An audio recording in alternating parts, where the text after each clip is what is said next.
We're going to start on time. Welcome to the regularly scheduled meeting of the Oklahoma City Planning Commission for Thursday, December the 13th. If you have a phone with you, now is a really good time to turn it down or off. That's what I'm doing.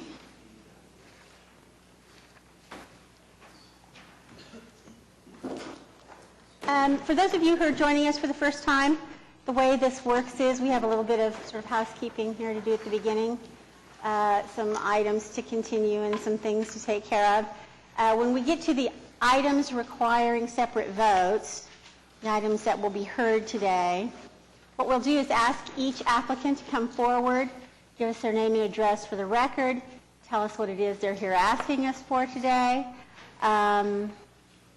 We may have some questions of them. There may be a little bit of discussion. If there are any persons here who wish to be heard on that item, we'll ask them to come down and do the same thing, give us their name and address for the record, tell us their thoughts on the matter. We may or may not have questions for them. Then we may discuss amongst ourselves, and we will vote on each item in turn. If you are here to be heard on an item that's on the agenda today, you'll find a form like this on the table out in the hallway. If you'll fill it in for us and provide it, what happened to our clerk?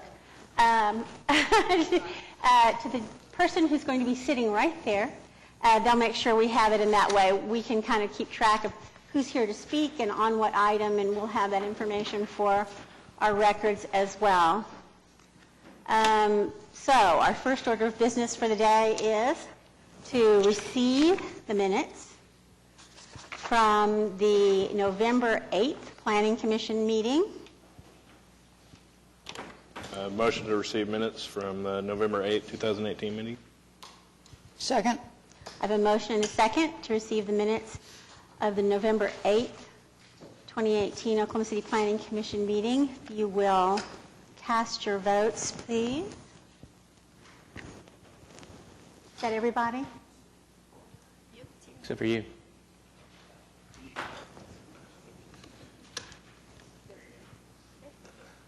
Okay. They are received. Next are items that have been continued at the request of the applicants.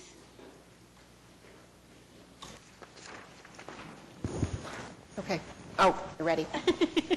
We received 10 requests for continuance. The first 5 that I'm going to read are requested to be continued until January 10th.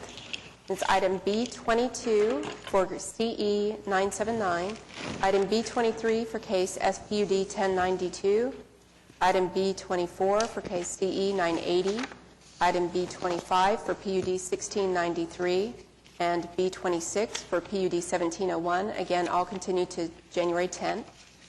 Also, item B27 for CPA 5, deferred to February 14th. Item B28 is for case PC 10-556, deferred to February 14th. Item B29 for case SPUD 1086, deferred to February 28th. Item B30, PUD 1702, defer that to March 14th. And item B31 is for case PC 10-533 to defer indefinitely. So these are items 22 through 31 on the agenda. Is there anyone here who wished to be heard on any of those items today?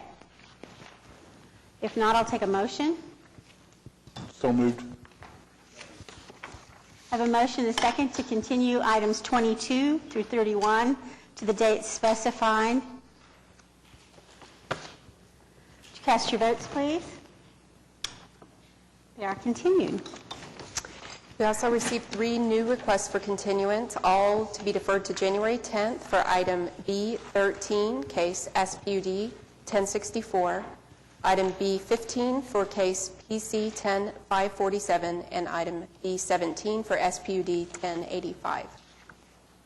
Is there anyone here today who wished to be heard on any of those items? If not, I'll take a motion. Quick question, if you don't mind. There were 2 continuance requests that came in actually, I think staff sent out the continuance notice yesterday. What is the status of those two items? Because they've been continued a number of times. Which are they? Item number 13, so SPUD 1064, and the other is, I believe it's item 15. Let me verify that. I can't speak to item number 13. Item number 15, Commissioner Pennington and I met with the neighbors this week, and I believe that this application will ultimately be either converted, if that's how we do it, or withdrawn and supplanted by an SPUD application. So it's moving forward. 13, I have no idea about. 13 is ready to go, but the applicant's representative had some health issues that prompted him to go to the hospital yesterday. So when it comes up in January, it should be ready. Okay. Just curious. It's just, those have both been continued a lot. I just wanted to. Have I asked already if anybody wishes to be heard on any of those 3 items? If not, I'll take a motion. Motion to approve continuances as read. Second. So I have a motion and a second to continue items 13, 15, and 17. Would you cast your votes, please? Those items are continued. Do I have any additional requests for continuance? Good afternoon, Mark Grubbs, 1819 South Morgan Road. I would request that item 18, PUD 1704, and item 19, C7041, be continued to the June 10th meeting due to the fact that we got... January. You don't want to go to June. Okay. You knew what I meant. And based on the fact that we have a couple of commissioners that want to meet on those items. I think that would be helpful. I'll move those 18, continuance of items 18 and 19 to January 10th. Okay. Is there anybody here today who wished to be heard on either item 18 or 19? If not, I've got a motion. Do I have a second? Second. I have a motion and a second to continue items 18 and 19. Would you cast your votes, please? They are continued. Thank you. And so here we are. We're at the place where, no, not quite. We're at the consent docket, right? These are items that are fairly routine items and for which there's not been any opposition expressed. And so we vote on them as a group. If you would read them for us, please. There are 4 items on consent. Item 1 is case PC 1054 to rezone 10016, I don't know how to say that, Southwest 29th Street from AA to RA District. Item 2 is case PC 10555 to rezone 8420 South Shields Boulevard from SPUD 490 to the RMH2 District. Item 3 is case C 7038, the final plat of Springs at Native Plains. And item 4 is case C 7040, the final plat of Britton Farms, Section 1. Is there anybody here today who wished to be heard on any of those items, items 1 through 4 on the agenda? If not, I'll take a motion. Move the consent docket. Second. I have a motion and a second to approve items 1 through 4. Would you cast your votes, please? Those items are approved. Now, we're at the items to be heard. Under items requiring separate vote, item number 5 is PUD SP 1369P. It is a specific plan pursuant to PUD 1369. Is the applicant present? Good afternoon, Mark Zidzow with Johnson & Associates. This is a specific plan from PUD that was approved in 2008. The Exhibit B is up there. It's changed over the last 10 years. The buildings have become much smaller and more residential in style. This is the elevation. They are residential office styles with pitched roof, masonry facades. We meet all the PUD regulations for landscaping, parking. This is one of 3 lots left to be developed. So lot 1, abutting Britton Road, is what's left, and then we have 10 and 12 off of Kelly which will be forthcoming. Be happy to answer any questions. Commissioners, do we have any questions of the applicant? Is there anybody else here today who wishes to be heard on this item, item number 5? If not, I'll take a motion. Move to approve. I have a motion and a second to approve item number 5. Would you cast your votes, please? It is approved. Item 6 is C, 7042, the final plat of Bishop Industrial Park.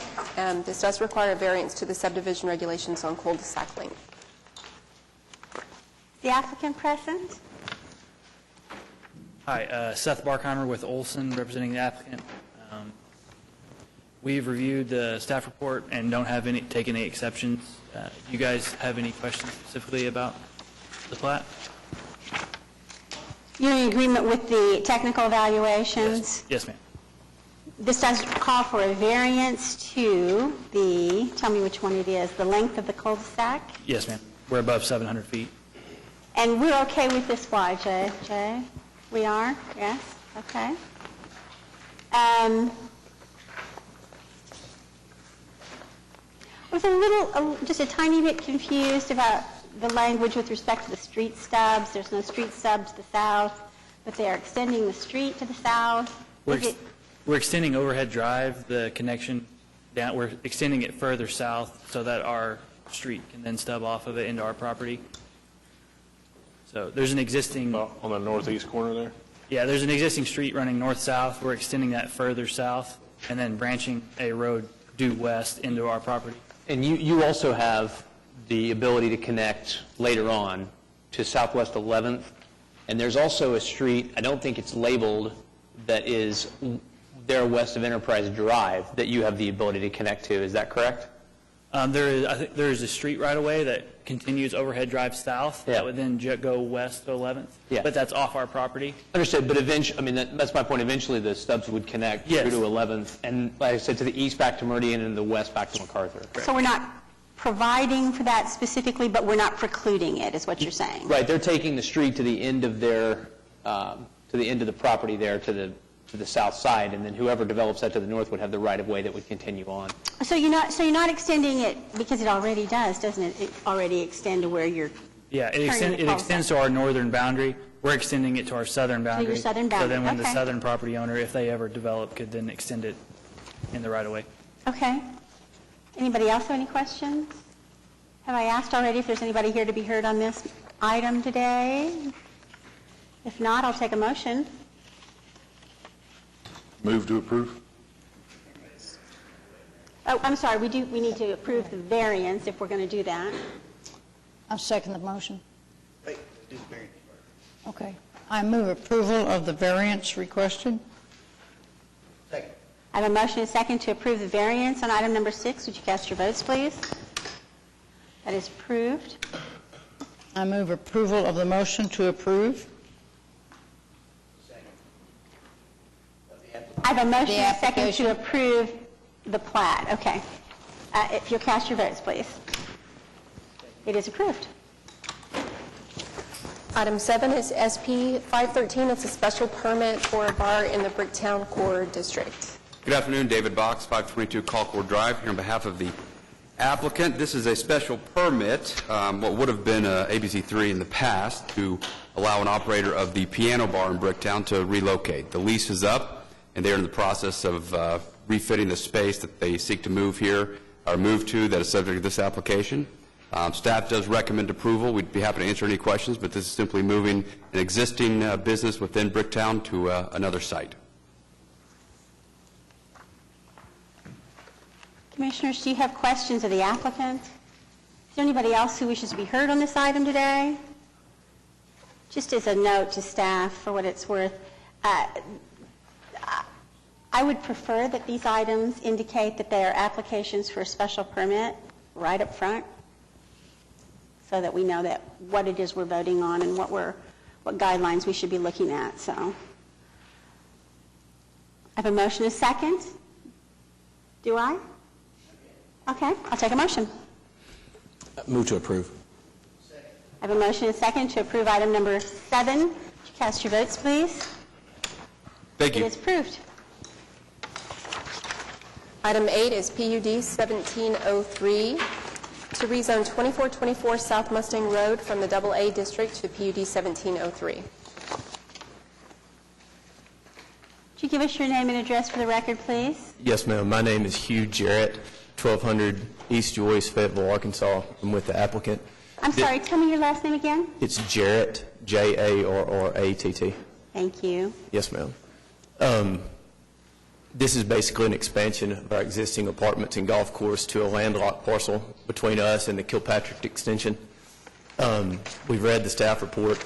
The only issue we had with the staff report was technical evaluation number 3 indicated that we needed to preserve some mature trees. I've spoken to the staff in the natural area. We're expanding our golf course, and we would request that we can do limited tree removal for the golf course purposes only, and staff was okay with that. They felt that was consistent with track number 2 and what's in the body of the staff report.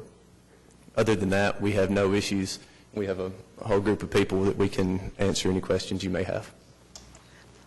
I'm sorry, so staff, do we have alternative language we would like to suggest that will convey that purpose, or are we simply eliminating TE number 3, or what are we doing We'll just here? add to the end of TE3 an exception for tree removal for the purpose of golf course development only. So except as needed to accommodate the golf course? Yes. JJ, will that address both ESAs, the riparian forest and the vulnerable aquifer?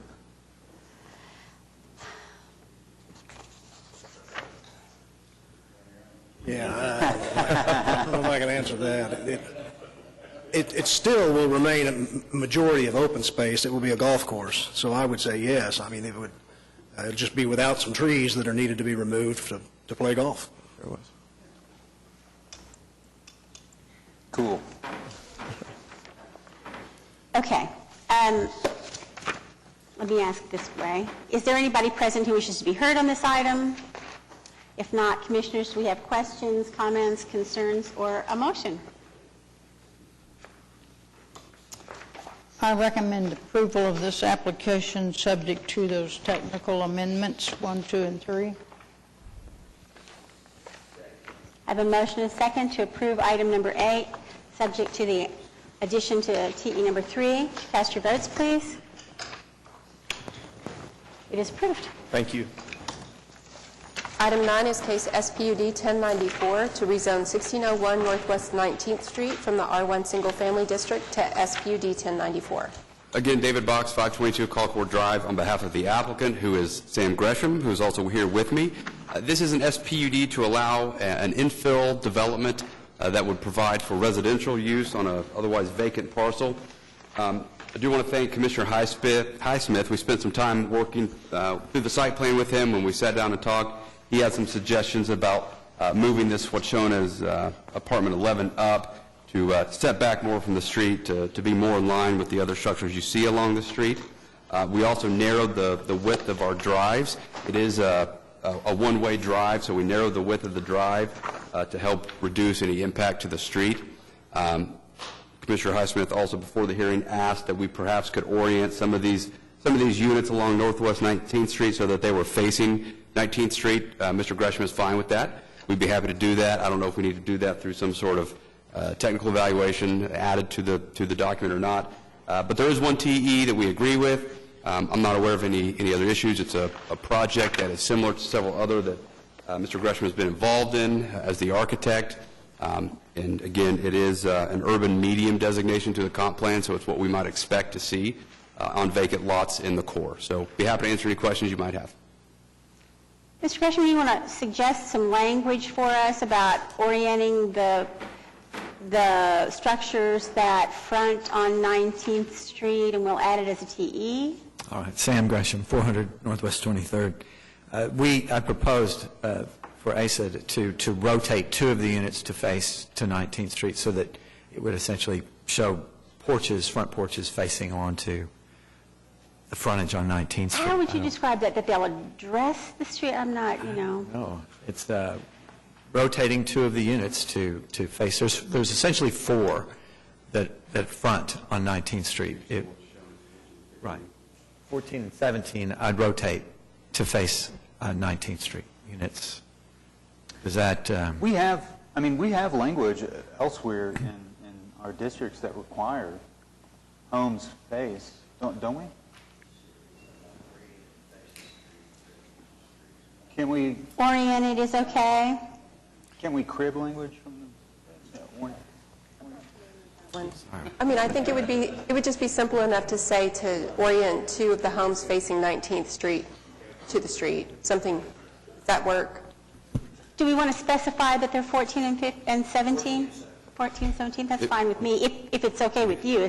We could do that. I mean, Or we could just say 2. I'm not... I think I'd rather do that because, Okay. I mean, the site plan, I don't know that at a permitting level, they're going to know what 14 and 17 is, and it may change, the numbers may change as they We'll develop. refer to them as units, shall we? Sure. Okay. Okay. Units. I prefer units because you don't know. There could be individual. Okay, so we're going to add a TE that 2 of the units will be oriented to face 19th Street. Yes. Is everybody okay with that?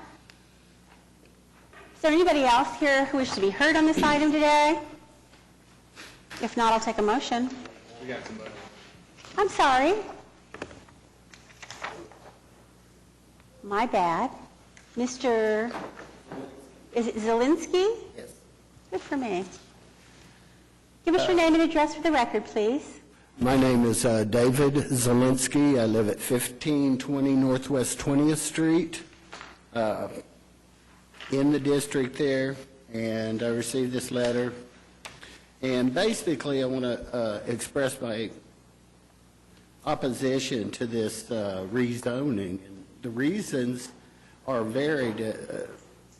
Gatewood District over there it's not a historical preservation district, but it's a historical district, second to the highest level.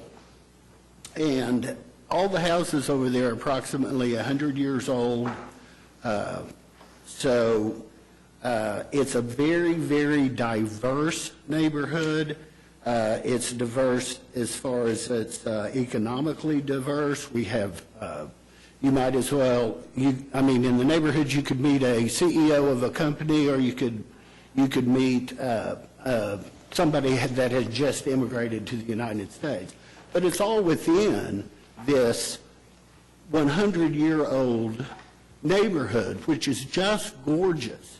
And the last thing that we want to do is go in there and put apartments. We have apartments that are over on Blackwelder Street that are tacky and eyesores and bring in a lot more crime than what we're used to over there. Not that we don't have crime, we do.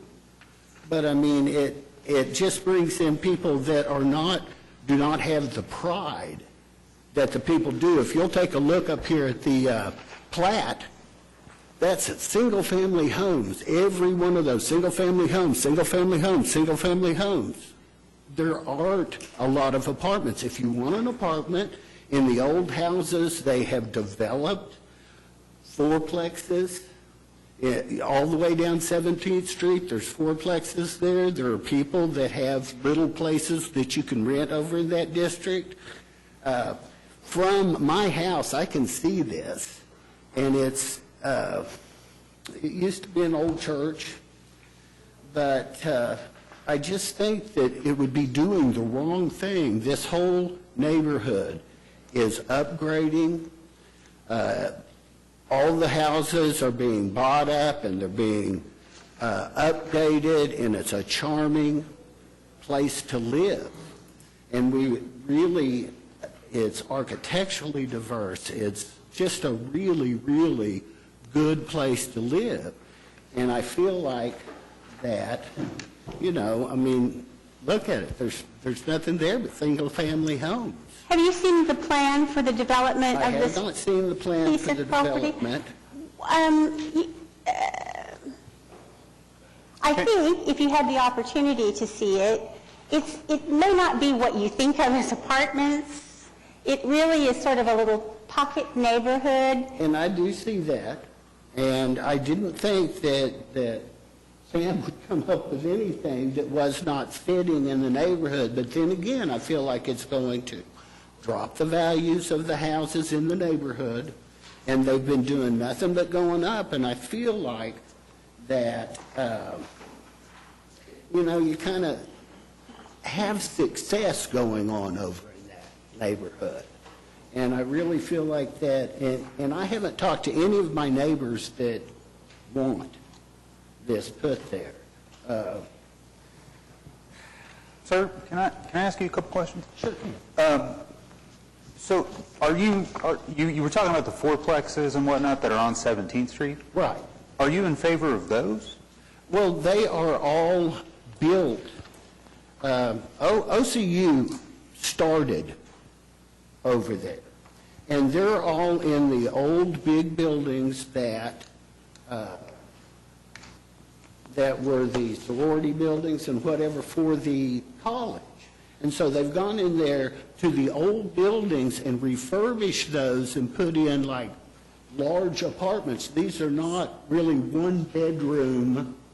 So to be clear, you're not against apartments? It's them following the old 100-year-old housing addition there. But you're not against renters, you're against... No, I'm not against renters. I would rather see more people buy because I think it instills more pride in you to upgrade and, be proud of your house. I've lived there for a very long time, and I've seen it go from worse to better, and now it's really becoming a excellent neighborhood, and I just don't want to see it ruined.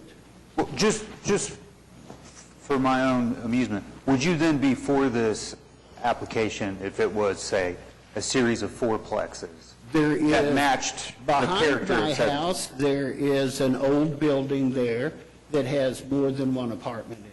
And I'm not against it, although it hasn't brought in the type of renters that I would really like to, see in the neighborhood. I mean, really, it's a charming neighborhood, beautiful houses, and doing nothing but getting better. And I feel like that this, maybe not today, but in 10 years when you see this property, it will not be like it looks on the... That's how I feel. See if there's anything else I wanted to say.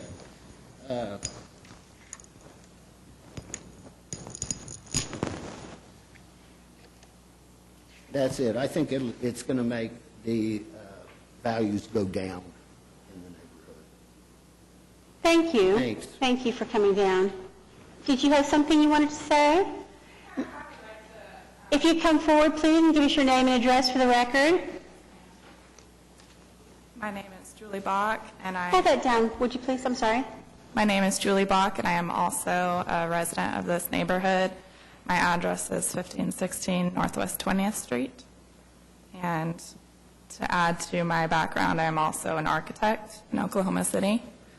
I agree with the previous testament, but I would like to elaborate that I am against renters in this neighborhood. It is a proven study that renters do bring up crime rates. And I'm also against new development. Can I just say, we are not in the business of limiting rental property. That's not really within our purview. We don't have the authority to do that. Okay. Well, multi-unit development, I should rephrase that. I do oppose to multi-unit development in a residential zoned predominant neighborhood. Okay. I would love to see that study. So if you get the chance, actually after the meeting, you might come grab my card. Okay. I would love for you to provide me that information because I've never seen anything that shows that that is true.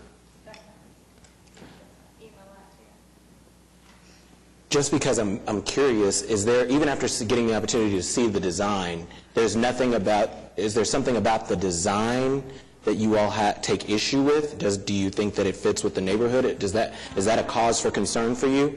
I'm sorry, I need you at the microphone so we can, thank you. I have not seen the plans, so this is the first time I am looking at them. How many units are in the design? 20 units. That's quite massive for the characteristic of this neighborhood. As the previous testament noted, fourplex, a 4-unit building is more common than a multi-unit apartment complex, which is what I would classify this as. Do I understand that this is vacant property? How many lots is it? Or would it have been if it were?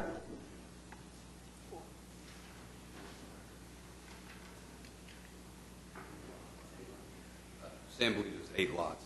So 8 lots. So a fourplex on each of 8 lots would be higher density than what's being proposed here. Again, I could only speak to the characteristic of the neighborhood now, as currently built. I oppose new development that does not follow historic characteristics of the neighborhood. And I also oppose mass multi-unit development in a predominantly single-family residential neighborhood. Okay. Do we have any questions of Ms., is it Bach? I'm sorry? Bach. So I have a couple of things I want to say about this. I have a really long history with Gatewood neighborhood. I helped develop their urban conservation district so long ago, I hate to even say it out loud. It is a very charming neighborhood. It's also a very large neighborhood if you talk about it as a whole. It encompasses an awful lot of diversity from single-family residential to multifamily residential to commercial. Much of it is quite old. Some of it is dilapidated. Some of it is, beautifully kept, and a lot of it is redeveloping, especially in response to the development along 16th Street and now even the edges of the development along 23rd Street. So it is south of OCU.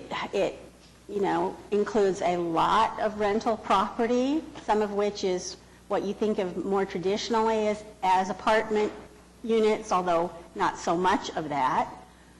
There is a lot of, fourplexes, a lot of duplexes, and that sort of thing just scattered throughout the neighborhood, as is common throughout wards 6 and 2 and 7. I would say, I would not favor development that I did not feel like was going to be a good fit for the neighborhood. We do have a policy of promoting infill development.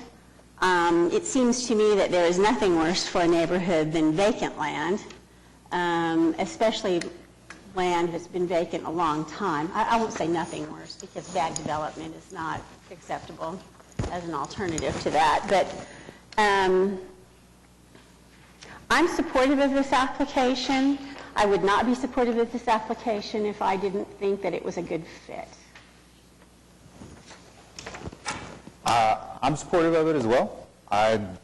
You guys know me, I'm generally supportive of density. I think historically the neighborhood has multifamily in it, fourplexes and so on that you guys yourselves have mentioned, that the opposition today has mentioned. I would actually prefer, Sam, that this were more like that, but at the same time, I'm not in the business, planning commission of designing the applications.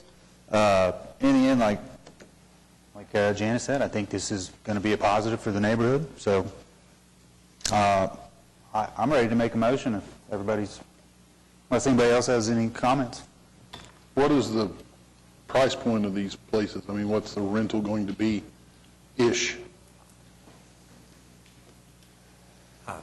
They're $825 a month, all bills paid.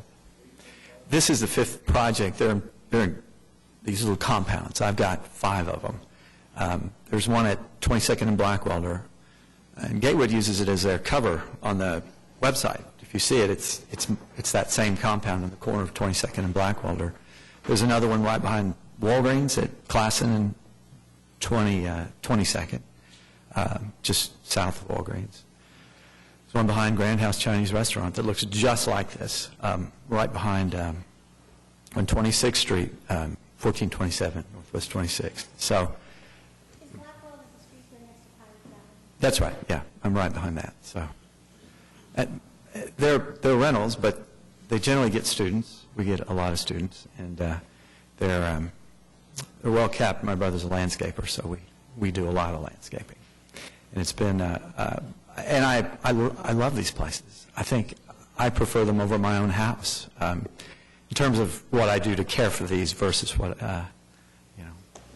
So, short answer: $825 a month. Anything else?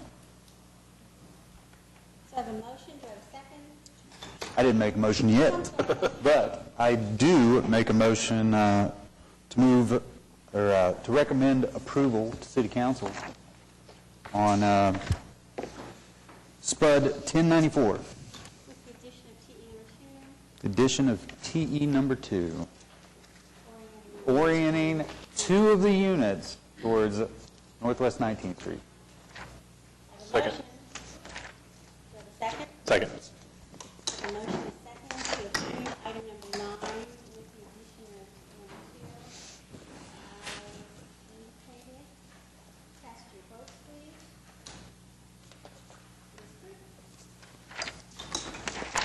Item 10 is SPUD 1093 to rezone 1111 Northeast 63rd from R1 Single Family to SPUD 1093. David Box, 522 Colcord Drive, on behalf of the applicant. The SPUD before you today is proposed to take an existing vacant single-family residential structure and convert it to a small office and a medical marijuana dispensary. There are a couple TEs, all of which we agree with. I have had a conversation with staff as it relates to the extension of sanitary sewer and water service, and they are in agreement to allow this facility to continue to operate as is, that being with septic and water well. And in the event of new development, our SPUD outlines that all services must be extended to the site. Utilities is comfortable with that. So what you have before you is a SPUD that only has 2 use units, the administrative professional office use unit. My client is an attorney and intends to use this facility as his law office.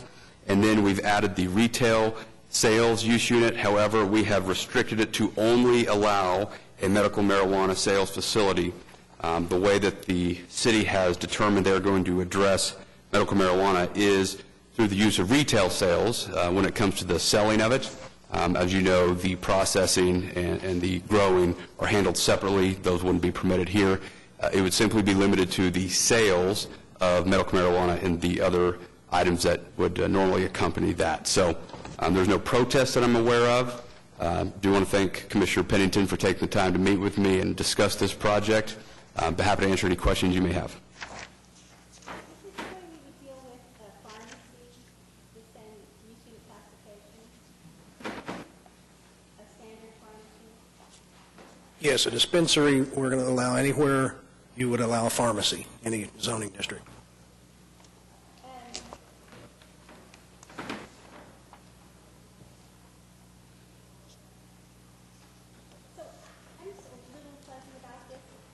Sorry, I'm a little fuzzy about this. Your client owns the properties to the north? Yes. So, okay, So it'd be a shared drive. He owns those, though. okay. He does not own the multifamily piece to the east. If you look at the zoning map, you'll see it's R4 to our east. Right. That is not his. Okay.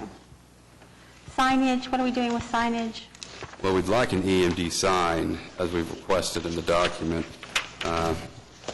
No. Take your head shakes as a... There's no sign competition out there. There's no reason to put up a big flashing marijuana available here sign. Sure.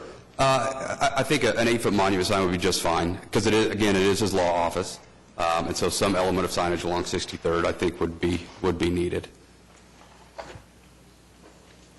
But we can agree to the no EMD. So are we talking about 8-foot monument sign, 100 square feet? Yeah, the typical signage that the commission has deemed proper over the last several years. Okay. And there are sidewalks in place, right? Yes, the sidewalks already Newly exist. constructed? Correct. Okay. Anybody else? Is there anybody else here who wishes to be heard on this item today? Commissioners? I move to approve the application with the technical evaluations. So with the adjustments to the signage, Well, your staff unfortunately had already caught it and asked that we take out the EMD in the TE, so. but we're talking about 8 feet, 100 square feet, okay. I have a motion and a second to approve the application as slightly adjusted. Would you cast your votes, please? It is approved. Thank you. Item 11 is SPUD 1095 to rezone 4800 South Sunny Lane Road from SPUD 944 to SPUD 1095. Once again, David Box, 522 Colcord Drive, here on behalf of the applicant, who is Mr. Ron Walters, who is with me here today. It's a bit of a unique case in that this is an SPUD to add uses. This is a site that we came and rezoned for Mr. Walters several years ago to develop a personal storage facility. That facility did get built, and unfortunately, due to this area, he has been unable to attract the level of tenants that I think both he and the city would prefer. He was leasing it to some folks that, unbeknownst to him, were operating chop shops out of there. He's had to go through the legal process of evicting those tenants.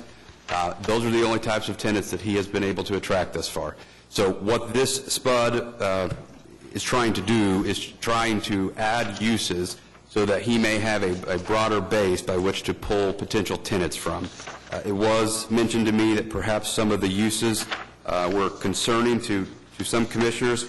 I can tell you that we're willing to eliminate up front the animal sales and services grooming, the animal sales and services kennel, convenience sales and personal services, and both medical services uses that are contained within the staff report.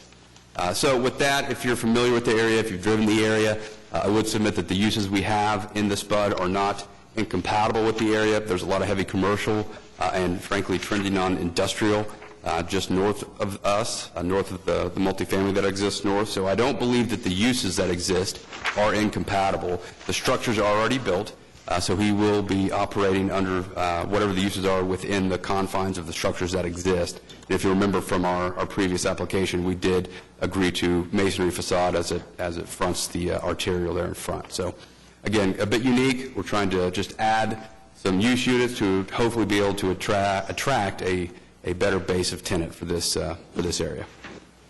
Run through again for me, if you would, please, the ones you're eliminating. Sure. Animal sales and services grooming, animal sales and services kennel, convenience sales and personal services, medical services general, medical services restricted.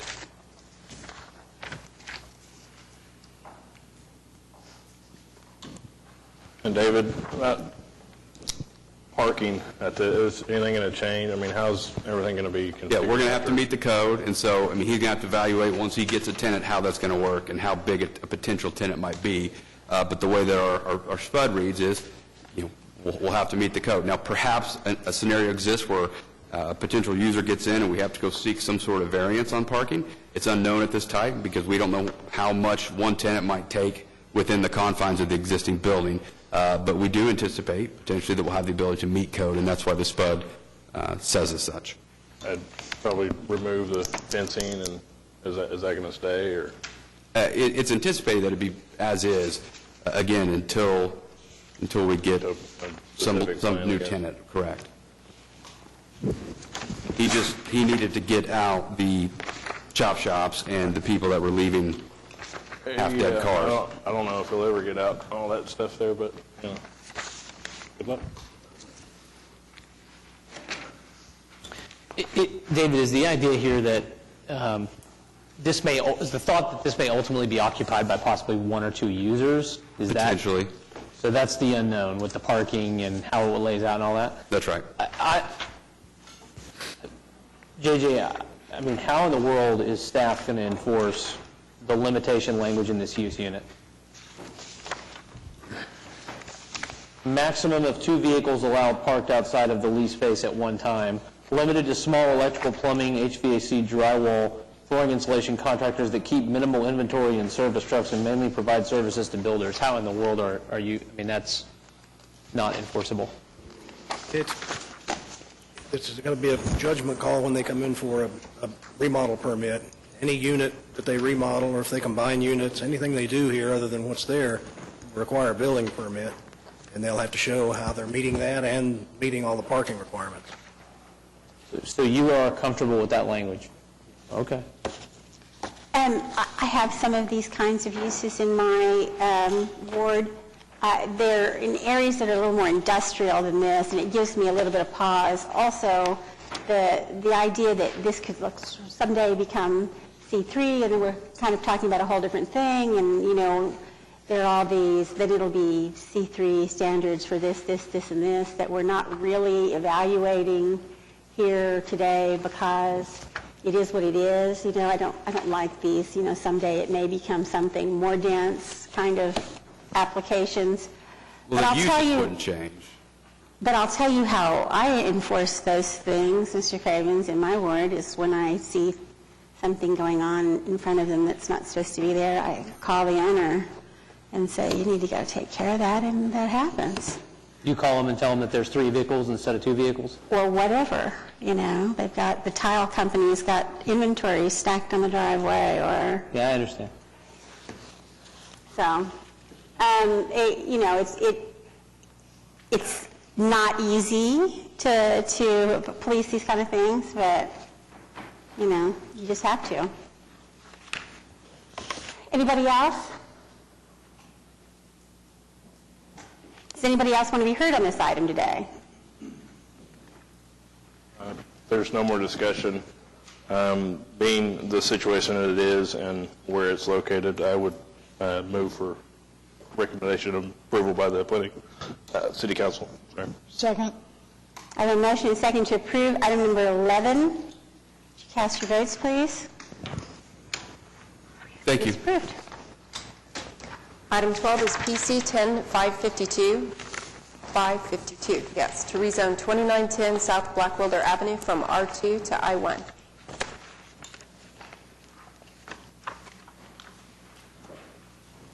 Is the applicant present? Shall we slip this to the end of the docket and see if perhaps they're caught in traffic? Okay, item 13 was continued. Item 14 is PUD 1696 to rezone 13640 North Council Road from R1 to PUD 1696. Is the applicant present? We're on a roll. Okay, item 15 was continued, so item 16 is PUD 1694 to rezone 9700 Northwest Expressway from R1 Single Family to PUD 1694. I'm going to step out. Will you?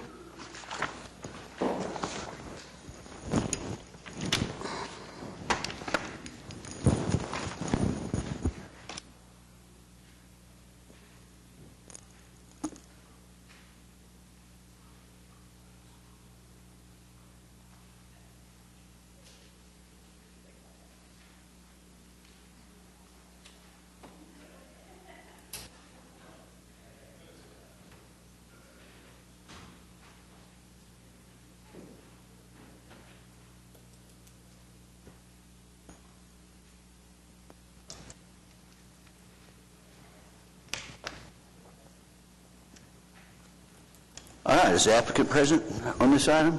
Yes. You want to come up? Mike, I don't want to ruin the introduction on this, but can we get a recap of what we talked about last time, maybe? I wasn't here. Apartments. This is I'm trying to remember what the final conclusion was and why we continued this last time, because I know there was going to be more conversation. And Not It was enough required votes. to have 5 votes, and there was a 4 Couldn't to get to 1 5. vote. It was, Yeah. There was absences. I was gone. I think somebody else, Rusty was gone, I think. My name is Mike Williams. I'm Senior Vice President of Gardner Capital, 8000 Maryland Avenue, Suite 1300, Clayton, Missouri. We are proposing to rezone the property located at 9700 Northwest Expressway, out by the Kilpatrick Turnpike. Came before you last month and had a favorable vote, but as we just mentioned, I didn't have the requisite number of 5 voting in favor of this rezone. Given the fact that I've been in front of you before, I don't know how detailed you want me to get. It's an apartment complex, 1, 2, and 3 bedroom units. It's approximately a $28 million project. We do believe that it would be an asset for not only this area of town, but the community as a whole. We do think that it will provide housing for a demographic group that most certainly needs it in this community, and we will be providing rents that are affordable for the workforce families that will be living there. Mike, you and I have spoken before. Yes, sir. The question I had, there's a couple of things. Is this 192 units or 100? There was a question I had earlier on. It may have been settled now, but I had 168 and then I have 192, so I just wanted to... When we originally submitted the application, it was 168, and in working with staff, it was decided that I was okay and it was an allowable time frame to change it to 192. And that increased, all your building heights remain the same, right? 3-story? Yes, sir. It just added a new building. They're all 3-story walk-ups. Okay. All right. Commissioners, do you have any questions of Mr. Williams, those that were not here this time or last time? Or any new questions? Okay. Thank you. My one question would be, today, if we end up with the same outcome, same result, is there any way can we still push this to council? Or is this going to come, what's the... It's a rezone, it's a zoning application. Yeah, you could deny it. Or you can forward it without a recommendation also. Can we come to an agreement on that? yeah, that's No. what I get, but... Yeah. I think we're going to have, there's people signed up for this, so Kelly, would you like to speak to us?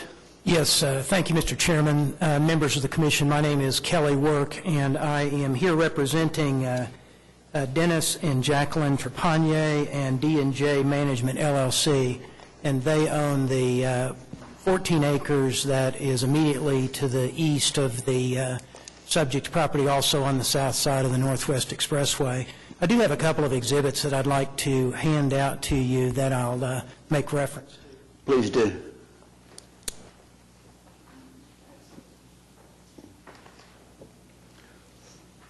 And I appreciate the fact that that you all are now hearing this again after it was heard, as Commissioner Highsmith pointed out, in November and then was continued. There were a few commissioners that were absent from that meeting, so for those of you that this will sound repetitious, I apologize for that, but I do feel like we need to address all of the commissioners and have these points that we feel are important to be presented. You now have, since the November 8th meeting, we have updated the calculation of the protest percentage, and there now is 97.8% of the area of property within 800 feet of this subject property that has submitted written protests to this proposed PUD. And as we pointed out at the meeting in November, and as is referenced in a number of the written protests that have been submitted, although the PUD references and calls this a technology park and says that it's part of the technology park district, there actually is no technology park or technology park use that is proposed to be constructed here. The sole use that would be built, as Mr. Williams just referenced, is a 3-story, 192-unit apartment complex. This area along the Northwest Expressway has been designated under the Oklahoma City Comprehensive Plan as part of the employment reserve, and the exhibit that has been handed out and that is on your screen is from the comprehensive plan, and this is showing the areas that the plan has designated as part of the city's employment reserve, and then the handout that I sent around also just highlights this particular area where this application is located, and that area that is on the east side of the Kilpatrick Turnpike and the south side of the Northwest Expressway is part of the area that has been designated as part of the city's employment reserve. And as you can see from the map, I mean, it is in very specific areas within the city, and the two largest, as you see, are around the Will Rogers Airport and then around Tinker Air Force Base. And then there's a significant amount along the Kilpatrick Turnpike. And just so to remind everyone what this employment reserve, what the origins of the employment reserve are, it was created as a part of the plan in order to respond to what had been identified as an insufficient supply of large industrial and office sites that have city services. So prior to the plan being adopted, there was an employment land needs assessment and action plan that was created, and that was done in partnership with the City of Oklahoma City, the Oklahoma City Chamber of Commerce, and the Alliance for Economic Development. And one of the results of that needs assessment was the creation of this employment reserve designation and having that be included as a part of the city's comprehensive plan. One of the purposes of the employment reserve, or one of the policies, I guess I should say, and this is directly from the language of the plan, it provides that uses that could compromise future industrial and office growth should not be permitted to encroach on prime land with access to transportation infrastructure that is designated for employment. One of the reasons for creation of the employment reserve was the recognition that it was sometimes just easier or more economically available for developers to develop their properties either for residential use or for commercial use. And so the objective was we want to create this reserve so that when we have these areas with large tracts that are available for employment generating uses, we want to set those aside or provide under the plan that we're going to reserve those for when then we have large employers that come along that need large parcels or the ability to consolidate a number of tracts to build employment generating uses. We want to make sure that we're able to accommodate them. So that was the objective. Let me ask Ms. Lakin if she would to put up the other exhibit that we'd like to show you. And this just shows the area surrounding the subject property. And the subject property, there you see the Northwest Expressway running diagonally there north to the north and west. And then the subject property is shown with the hashed or the diagonal lines there. And you see then the size of some of these tracts that surround the property. That one that is immediately to the west there is that's identified as Express Development. They're two tracts together. They have parcels on both sides of the expressway there. That's about 93 acres total. And then the RAF commercial real estate tract to the south there, it actually extends farther to the south and runs just along the east side of the turnpike. That tract is actually a little over 100 acres. And then you see the other, not quite as large, but still some fairly large tracts that are to the east and south of the subject property.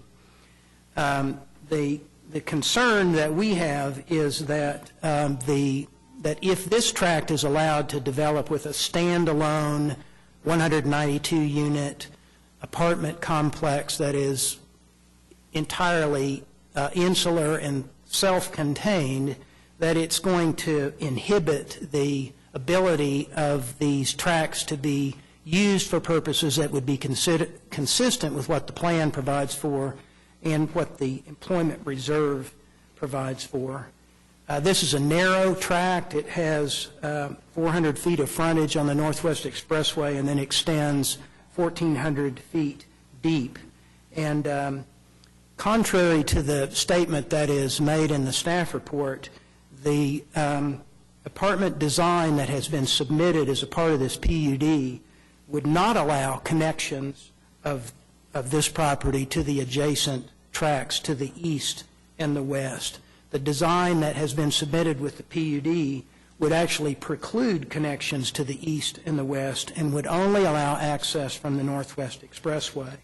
One of the things that the employment reserve that the plan provides for with the employment reserve, it says that it contemplates that multifamily residential could be considered compatible, but it says only if it is integrated as a part of a holistic development plan that incorporates the employment-generating uses referred to. And if a standalone apartment complex with access only to Northwest Expressway is allowed here, it's going to serve, in our view, to isolate certainly the tracts to the east, and that it will operate to inhibit rather than encourage employment-generating uses, which the plan is trying to encourage.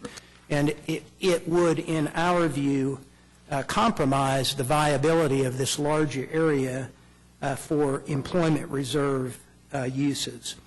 The PUD has been identified in the application as a technology park district. We certainly would not object to this property being developed with uses that are consistent with the technology park district, but we would ask that you eliminate this apartment complex use from the PUD and instead allow it to be actually used as a technology park district with the office, manufacturing, industrial, and other uses that are consistent with what the technology park district contemplates. With a standalone 192-unit apartment complex, it's going to serve just to interfere with and hinder the kind of consolidation and the kind of uses that the employment reserve is contemplating should be done. I'll be happy to answer any questions that you may have. Commissioners? Asa? Kelly, I probably asked this last time, but as I made clear at the beginning of this, I've forgotten a little bit since then. Explain a little bit why it would be harder to consolidate with it being a multifamily use versus it being some other use? Why is it harder to purchase the property because it's multifamily?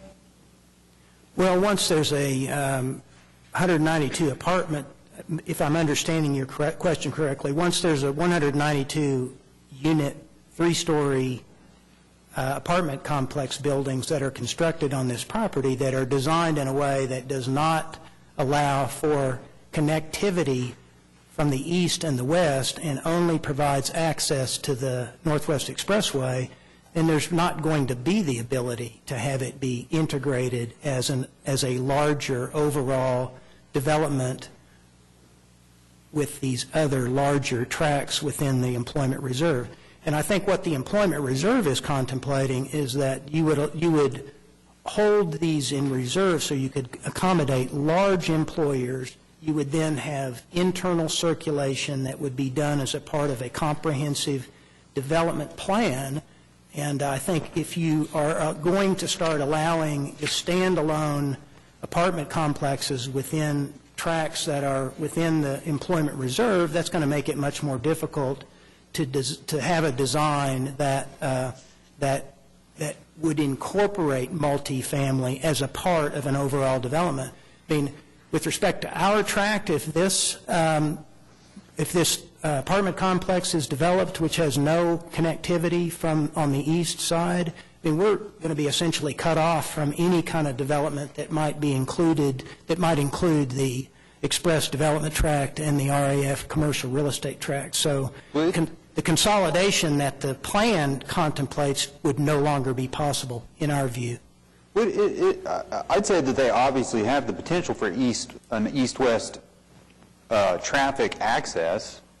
Wouldn't that be fair to say with their Well, not with the layout? design that has been submitted. I don't believe that's accurate. It would run right through where their parking spaces are. I mean, they have an emergency access that they're showing between buildings, but I don't think it's designed in a way where it would contemplate you'd be having drives that would be carrying traffic from other uses to the east and the west.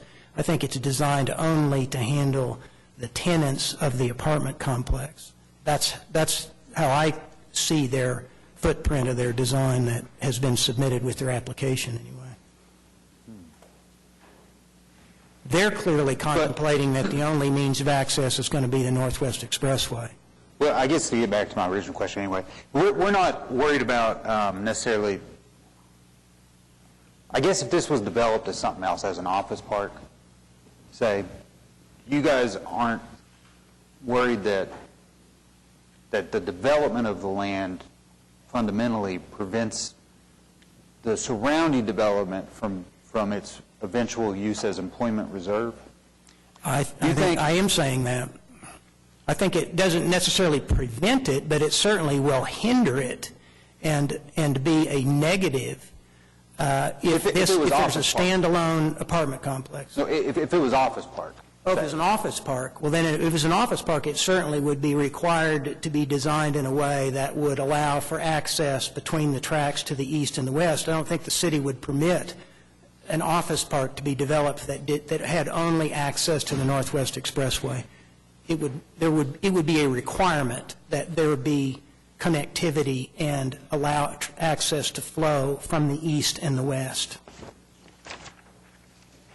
This plan is not going to accommodate that, in my view.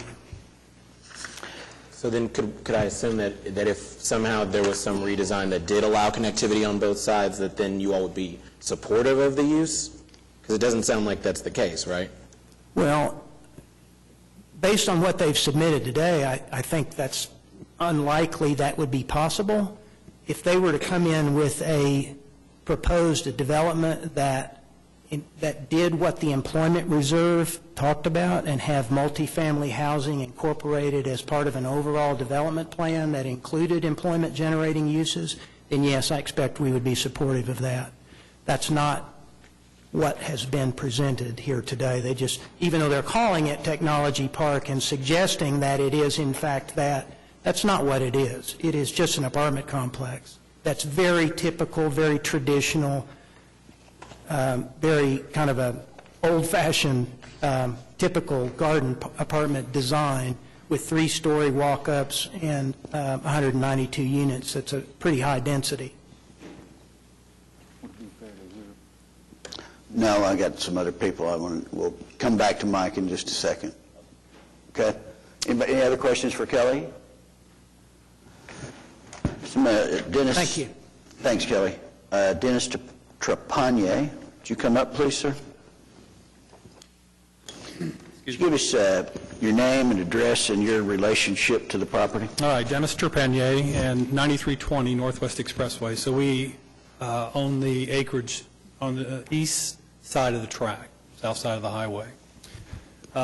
If you would go back to, I know that I had spoke last time, one of the issues that I wanted to bring forward was we were within 1,300 feet of a stoplight. That's a 55-mile-an-hour undivided section of Northwest Expressway. No provisions for XL, decel lanes are in there. The divided section begins to the east of County Line Road. And if you can tell, on the last shot that was just up there, the way it's planned, you're going to have 300 cars entering and exiting Northwest Expressway at that single spot, no other place. So I just want to bring that out. The only other, and I don't want to go back over what Kelly's already said too much. I can say that we have, in opposition to what Gardner Capital has said, there are, out of the total people, we represent 282 acres that say no. They have 12 acres that say yes.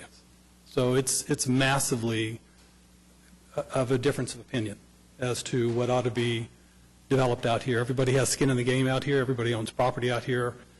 They don't think it fits. This is, I don't need to read you what Technology Park is, but if you do read it, take the time to read it, you'll see that this is nothing like a technology park, and that's how it was presented. So that's all I have to say.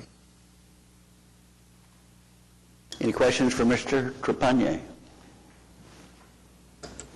I guess just a question about where the property is currently. So it's R1 right now, right? So if they wanted to just build a neighborhood with 100 single-family homes, they could do that right now without having to come to us?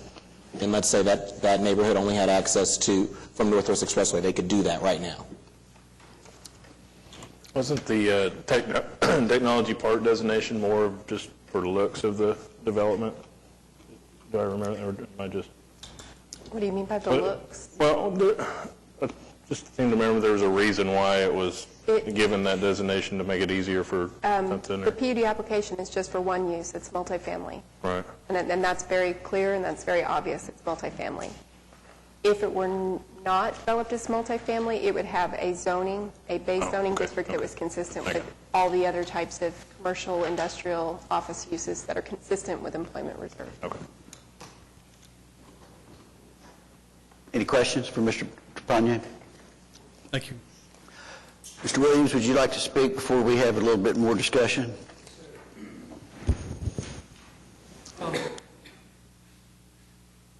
This is not the only metropolitan area that I'm developing in. A lot of times, these employment reserves, in my experience, have been set up when a community has been landlocked and we're just about out of large tracts of land for the establishment of large employers. If I'm not mistaken, in as many hours as I've spent driving on the north side of Oklahoma City and even the west side, we're not almost out of land for these large employers to come and build at. Not only that, I would take it a step further and say, if I'm a industrial, big manufacturer employer, where's my employment base coming from? It's probably coming from an apartment complex that might be even as dense as what I'm trying to build. So I would say it'd almost be a complementary use to their said employment reserve.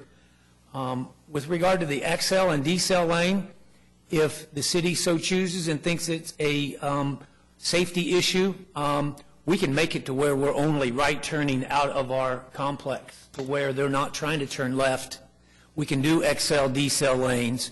We can do very easily, with a curb cut, provide east-west access for future development. Wouldn't be a problem if the employer was right next door and I didn't have to pull out on Northwest Expressway. I can just turn left out of our parking lot and into the employer's parking lot, either to the east or to the west. So just a couple of notes I took. Any more questions for me before I sit back down and listen? What is the reason that you approach this application from the standpoint of a technology park as opposed to just coming in here for a zoning request from R1 to R4? I think I was pointed that direction by staff, but it's quite honestly been long enough ago, I don't remember the genesis of why it came that way. Well, I feel like you said that last time, and since that question came up again, I just wanted you to reiterate that. Yeah. It was something, and do you remember, you don't recall why staff suggested that you go that direction? It's probably been 6 months since I put together the paperwork associated. I apologize. Thank you. All right. All right, so I have a view on this, since this is in Ward 1. And, I've spoken with Mr. Williams. Obviously, I've spoken to the Trepaniers. I've talked to representatives from Express with respect to their thoughts on this particular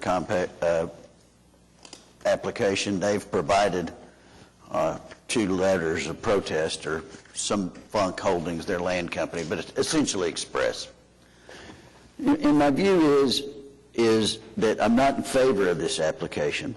It has less to do with employment reserve, although because I've voted in favor of development in a residential fashion recently in an area for employment reserve, primarily because I felt like that particular tract was not going to be one that was going to develop as an employment reserve.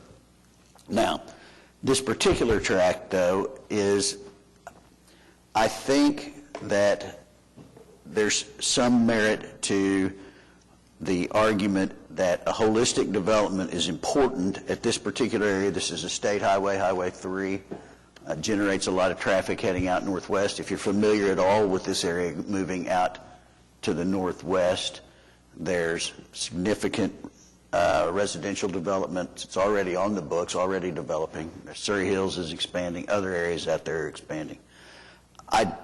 To put a 3-story apartment complex as a standalone development at this time, maybe later it's better part as this area matures, I frankly agree with, I think it does inhibit future development. I think it'll guide future development. This reminds me somewhat of a tract of land that was like the Kilpatrick and Check Hall Road. It's a little different, but it was right on a corner cap, effectively. A little different, but there was an application, I believe, for an apartment complex with respect to there. The neighbors were significantly upset. But be that as may, I view these intersections on Northwest Expressway, Hefner, Council, the other streets that intersect with the Turner Turnpike as important commercial nodes. And I think that it's important that we protect that development and the ability for those to develop in a holistic scheme in some fashion. I just can't support this, and I think this area, this 3-story apartment complex at the present time would be taller than anything else out in that area. I mean, by a wide margin. The closest thing that might be that tall would be the church that's catty-corner back across the street. And that's one single building. It's a pretty big church. But at any rate, I think it would loom large over this area in its size, scope, and I don't think it's compatible with the development at this time. Maybe it is 5-10 years from now, but it's just not one that I, at least, can support at this time. Obviously, others have differed. And I know we like to think that we're in favor of density, but I don't know that, I don't characterize this part of the city as infill yet. There's other things that are out there. There's stuff that's developed around it and back toward the east, but I still don't quite think of this as infill, given the amount of land that's out there that still requires development. I don't think that we're repurposing anything to a higher and better use at this time. And so that's my view on the property. It's similar to what Mr. Williams and I talked about a couple of months ago. So I can't support the application, and I'm generally in line with the protesters. So That's my 2 cents. Happy to hear more discussion. Can I just ask, so if I drive down 20 Northwest Expressway sometimes, it seems to me like there's a number of apartment complexes directly on Northwest Expressway. You know, how do you feel about that and how that's impacted the commercial development that's all around those places? Those primarily at this point, are back to the east, and farther east, even farther back. I think the last one, there's a residential facility at County Line, and I believe is 2.5 story that fronts right onto Northwest Expressway there. Far smaller in scope than this particular development, but it's my view that a lot of that is still back to the east, more of what I would call more of the urban part of Northwest Expressway after you get maybe even east of. I'm not averse to apartment complexes on Northwest Expressway. I don't think that, secondly, I don't think that this particular long and narrow tract of land with a single access point in and out onto Northwest Expressway for 192 units, maybe, I don't know how many cars, call it 250, 1 car per unit plus, 1.5 car per unit plus, is ideal, and I don't think this makes a particularly attractive development for what we're hoping is going to be kind of a gateway area, once again, on the Kilpatrick as it develops on farther out. And also, I want people coming from that west part of town, those rooftops that are coming back, I want them to come back down Northwest Expressway, because they're a little farther out west and not going, west to Yukon and other places where they can spend their money. Okarche. Right. Exactly. Okarche, go Russians. So, at any rate, that's my view on this particular application. I think the use unit is probably early, at least for me. So, that's my thought. Well, I agree with that observation, and I would put forth the motion that we deny this application. Well, real quick, I'd love to just maybe offer the counterpoint. Sure, go ahead. I can't imagine any other level of density developing between, inside of Kilpatrick on Northwest Expressway. That's my trouble. Like, it's not like we're going to get, run a single-family housing out there, in my opinion. Well, I don't think we will. I would agree. I don't think it'll be single-family housing. And so I'm not think there's other developable land out there that, as part of a holistic development, I think let me ask you this: would you be in favor of putting a standalone 3-story apartment complex out on the Kilpatrick Turnpike at council with nothing else around it right now? Well, to some extent, that's there. Yeah, I get it, but as you go on farther out, just a little bit inward. I'm not saying, I was torn when we listened to this case last time. I'm torn now. I don't know who staff. I get that it's employment reserve. This technology park thing is silliness. Let's pretend for a second that this wasn't designated employment reserve. Let's just pretend, okay? And understood. So it's not an employment reserve. It's a tract of land adjacent to a state highway, which, P.S., just so we're clear, we don't have the purview to decide if acceleration and deceleration lanes can be installed on Northwest Expressway. That's not entirely within our purview. It's a state highway and a turnpike. You have a huge tract of land that is tremendous infrastructure that's in place to support that type of use. And if they came in and they asked for a rezoning application and it wasn't about commercial tracts, how would that change your view? I'm just giving you the point that's hard for me to get past. If we look at the appropriateness of the use and the density, I can't get beyond the fact that if you took all this other stuff away, that to me is outweighed, right? We've heard, to your point, Mike, we've heard other cases about the employment reserve. And I'm bothered by the employment reserve for a couple of reasons that don't matter here, but I cannot get past, if that weren't in place, this would be a perfectly appropriate use. And Rockwell and Memorial and the Kilpatrick has been a 3-story beacon of apartment places for going on 8 years now, 10 years now, as development fills in around it. So I'm torn because I do understand the purpose and the genesis of the employment reserve, and I respect what it's trying to accomplish. But I also have a really hard time denying an application that comes forth when I sit here as a planning commissioner, and my job is to look at the comp plan, to look at use, density, infrastructure, city services, all these things, and look at this and say, it's not appropriate. It's hard for me to get there.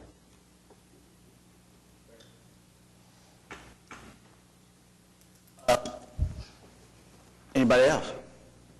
Mary, did you want, there's, I don't know how we want to approach this. You want to ask him? Mike? Yes, sir. Do you want to, would you come up, please? I'm sorry. Just got off the phone with Russell Westbrook, and he wants to live at this apartment complex, if that helps me. I'm sorry. Just joking. I'm just joking. I apologize. He could buy the apartment complex. He might be one of my investors. There's a question. Did you want, I don't know how this is going to go, frankly. I can't predict till we vote.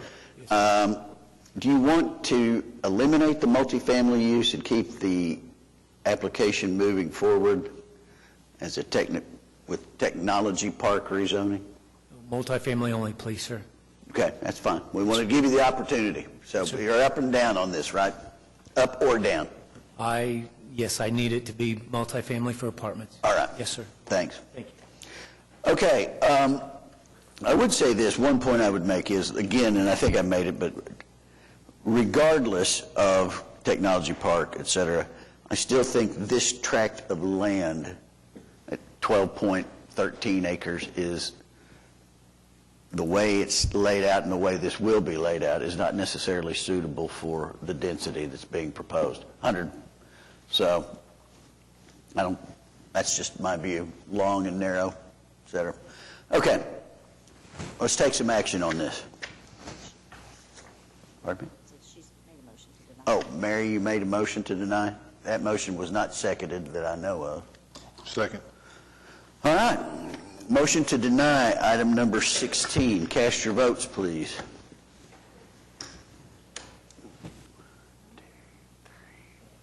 4 to 4.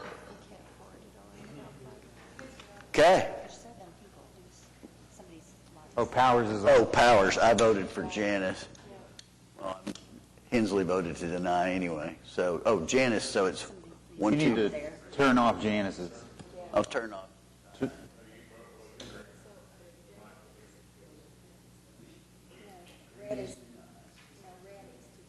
That's right.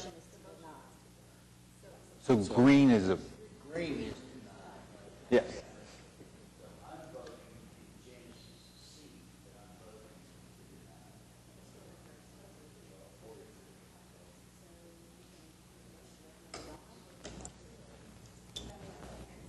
Well, can I ask, from a process standpoint, since we technically voted to deny, does that mean we then have the ability to vote to approve? There was no vote because you did not get a 5 vote one way or the other. Even if we make a motion to approve in place. I don't know, somebody needs to tell me if there's a policy here later, but I don't know why we're going to push this again. We've had 2 votes on it. Everyone's here but one person. We got a member of the Planning Commission that is not able to vote on the matter. It's not fair to applicants or protestants to hold this thing up at this level. We're a recommending body. If we can't come to a recommendation, we need to move it to City Council and let them decide the issue. Can we have a vote of no recommendation? Can we do that? We can. Yes. So then I move that we make a recommendation of no recommendation to the City Council. Second.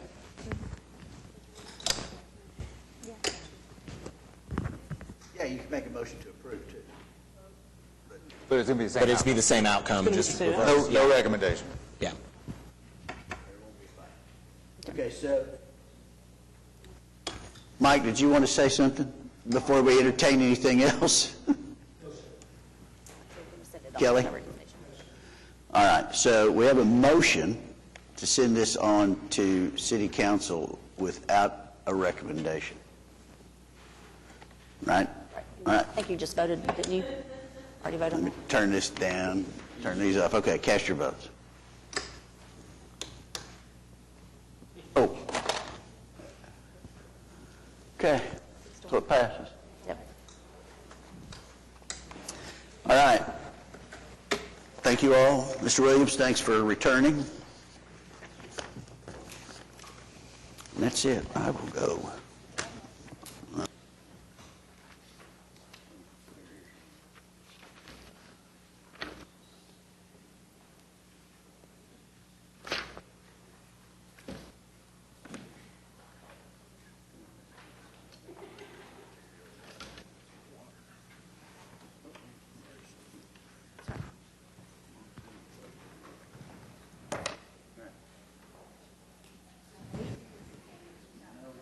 Is it?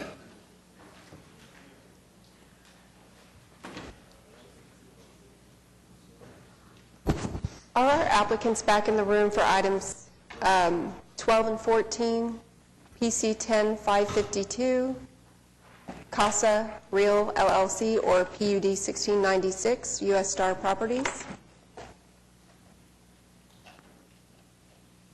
Okay, then we are going to move on. I was going to say, I'm not sure why they're not here, because we had lengthy conversations in advance of this, so I'm not sure, but probably just continue it. Yeah, their items 12 and 14 aren't here yet, so we can go ahead and hear item 20 and 21 and ask again.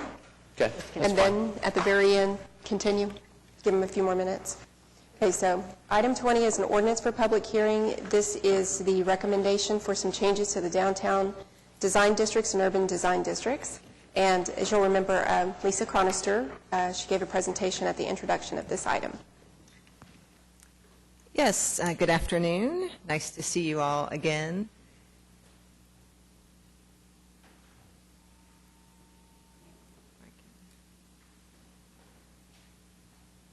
If I can go, get that way.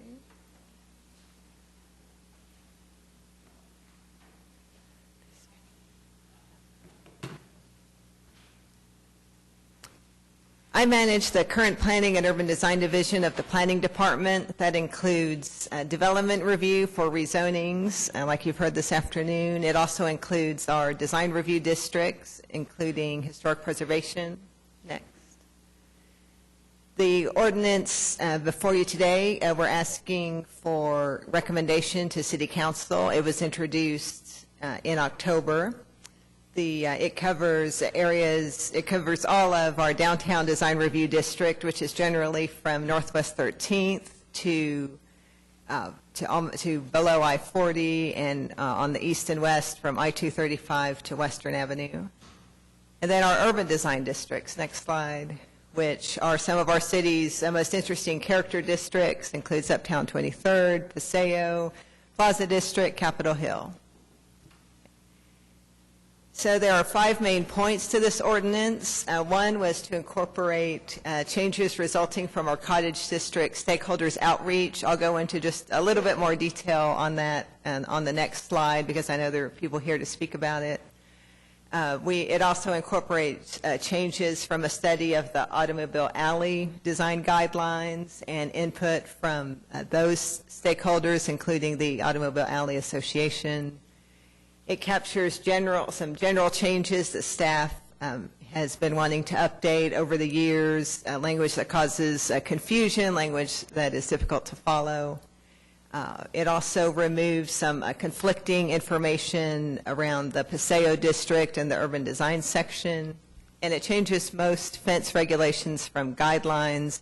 Our downtown fence regulations currently are very detailed, making compliance difficult to achieve and just about as difficult to assess. So Cottage District, in 2016, we began a process of study analyzing and outreach to various stakeholders with the question of, did the zoning ordinance need to be updated to capture guidelines from the downtown development framework? The downtown development framework is a set of guidelines that was approved, that was adopted by all of the design review committees. It was adopted by City Council toward the end of 2015. So we wanted to iron out any conflicts between the DDF and the existing ordinance. So to do that, we analyzed the existing conditions, looked at where Cottage District was now, what was built out, what wasn't. We looked at, we collected a lot of stakeholder feedback from big public meetings to phone conversations to smaller conferences, small group workshops with 8 to 10 people. And the result of that was, next slide, the result of all that study and feedback was, one, to adopt the downtown development framework by reference in the code. Although it's been adopted by the design review committees, it's hard for applicants to know that because it's not in the text of the zoning ordinance. So this amendment would do that. It would eliminate the requirement for the first floor of homes to be at 24 inches above the ground. That was one of the original design guidelines when the vision for the district was for more of a bungalow cottage-style development, but it has since become much more contemporary. So most of the homes do not have the big front porch and the few steps leading up to it. And that was a specific request from various Cottage District residents for several years. Changes the setback requirement to be consistent with any permitted use. Right now, the existing ordinance states that single and two-family uses, their setback needs to be at or within the range of other buildings on the block. And then if you are not single and two-family, then you would be at the setback per the downtown bulk standards chart, which is 10 feet.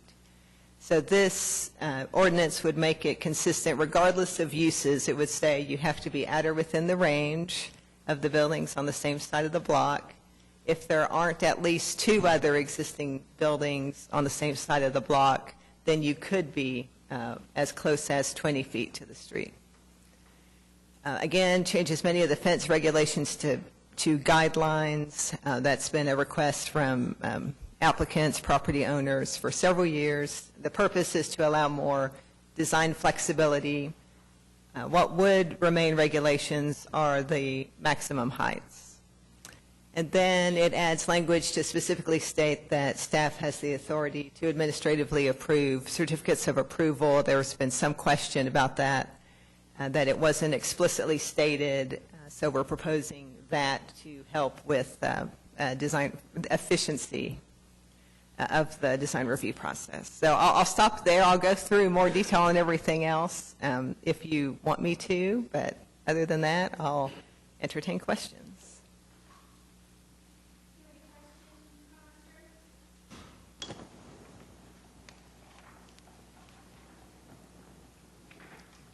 Thank you. We do have some folks that are signed up to speak on this. Mr. Bill Bleakley.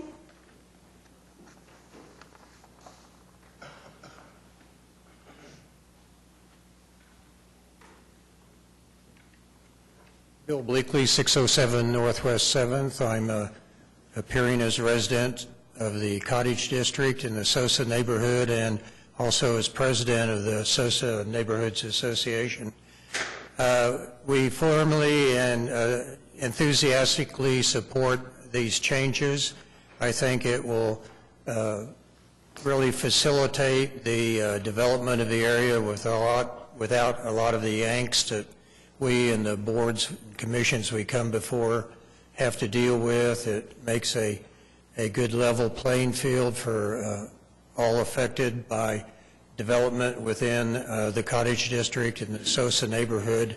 And we want to thank you for all the hours you put into studying the code revisions and adopting these changes. Thank you. Thank you.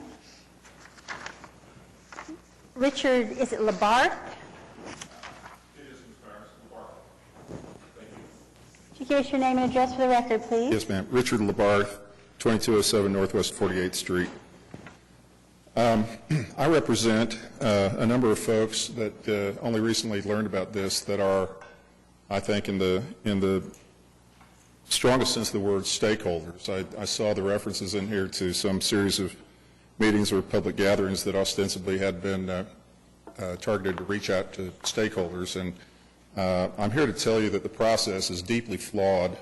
I know, and I'm speaking for a number of developers who have put a lot of time, effort, and millions of dollars into developing infill projects in the Cottage District and have been, I think it's safe to say, as responsible or more responsible than anyone to make the Cottage District the success that it is today. And unfortunately, we got notice of this so late by accident that some of those folks are unable to be here, like the Hawes brothers, Adam and Frank Hawes, who have developed a number of very attractive contemporary properties in Cottage. I'm also speaking for Sosa Properties, Midtown Investors, Elite Urban Homes, and there are other folks here today that can speak for themselves.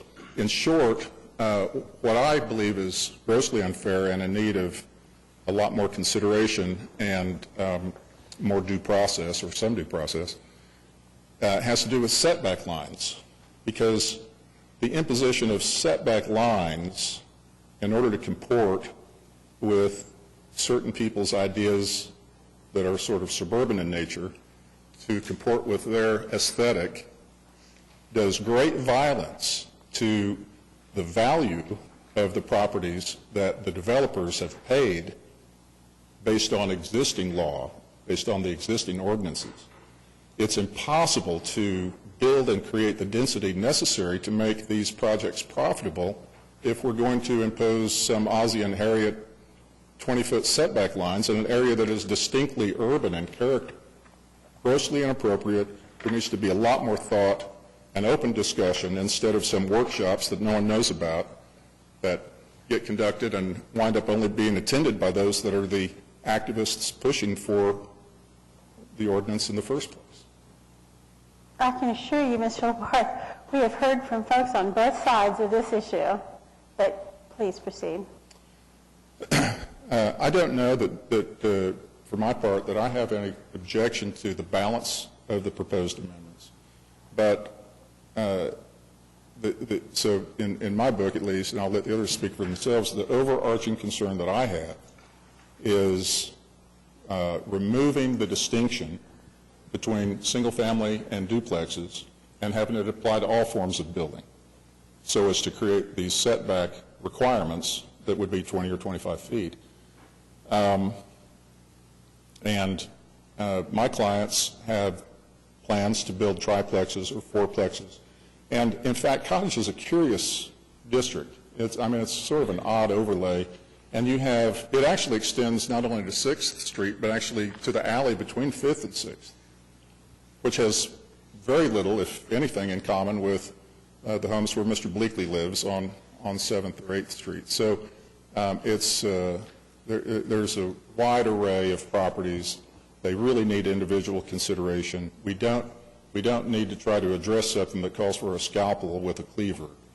And I would encourage the Commission to please consider sending this back so that we can have more meetings and more comment before we come back, at least insofar as these the proposed setback ordinance goes. Thank you very much.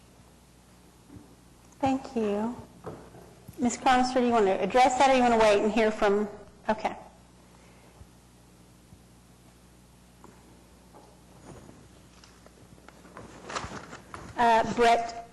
Brent, is it Irish?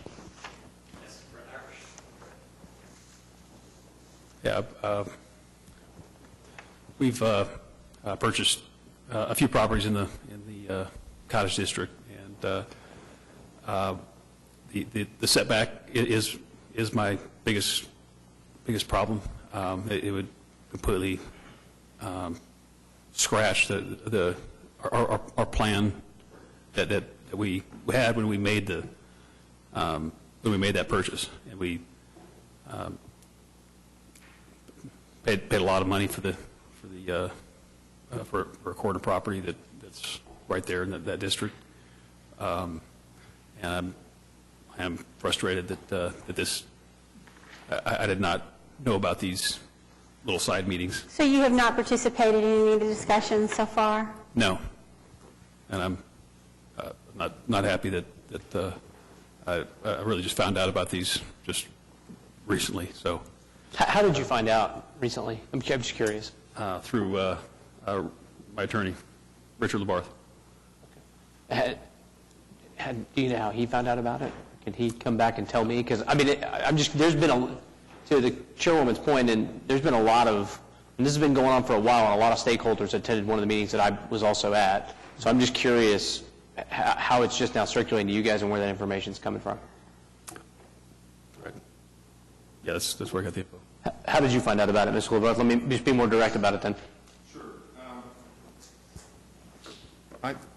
I saw an email in the past couple of weeks and didn't pay any regard to it until just this past week, and started diving into it. And as you all know, ordinances and statutes are sometimes a little hard to ferret out what's really going on. And so when I did finally have an opportunity to dive into it in the past week, then I started to call some folks, and by that time it was really too late to get any letter writing campaign going. And so I thought, well, I'll just let as many people as I can know, and in hopes that they'll turn out and voice their concerns so that we can send this back. Unlike so many things that you all do and hear that call for a 300-foot mailing radius, I don't think that this did. Or I'm told by Ms. Griggs, for example, that this workshop or something didn't really even have any notice to this associated with it. We certainly didn't see it. But we are stakeholders in the truest sense of the word, because the people that I represent, the folks that are here today, have all spent a lot of money and have developed other projects and have improved this area tremendously and have a right to be considered. Thank you for clarifying that. Appreciate it. Sorry, I didn't mean to interrupt you, by the way. I was just curious how we're getting the information out. So. I don't have much more to say. I just would like to see this continued so we can take a better look and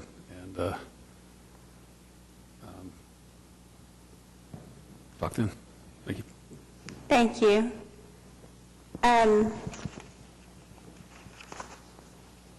Adam Hawes.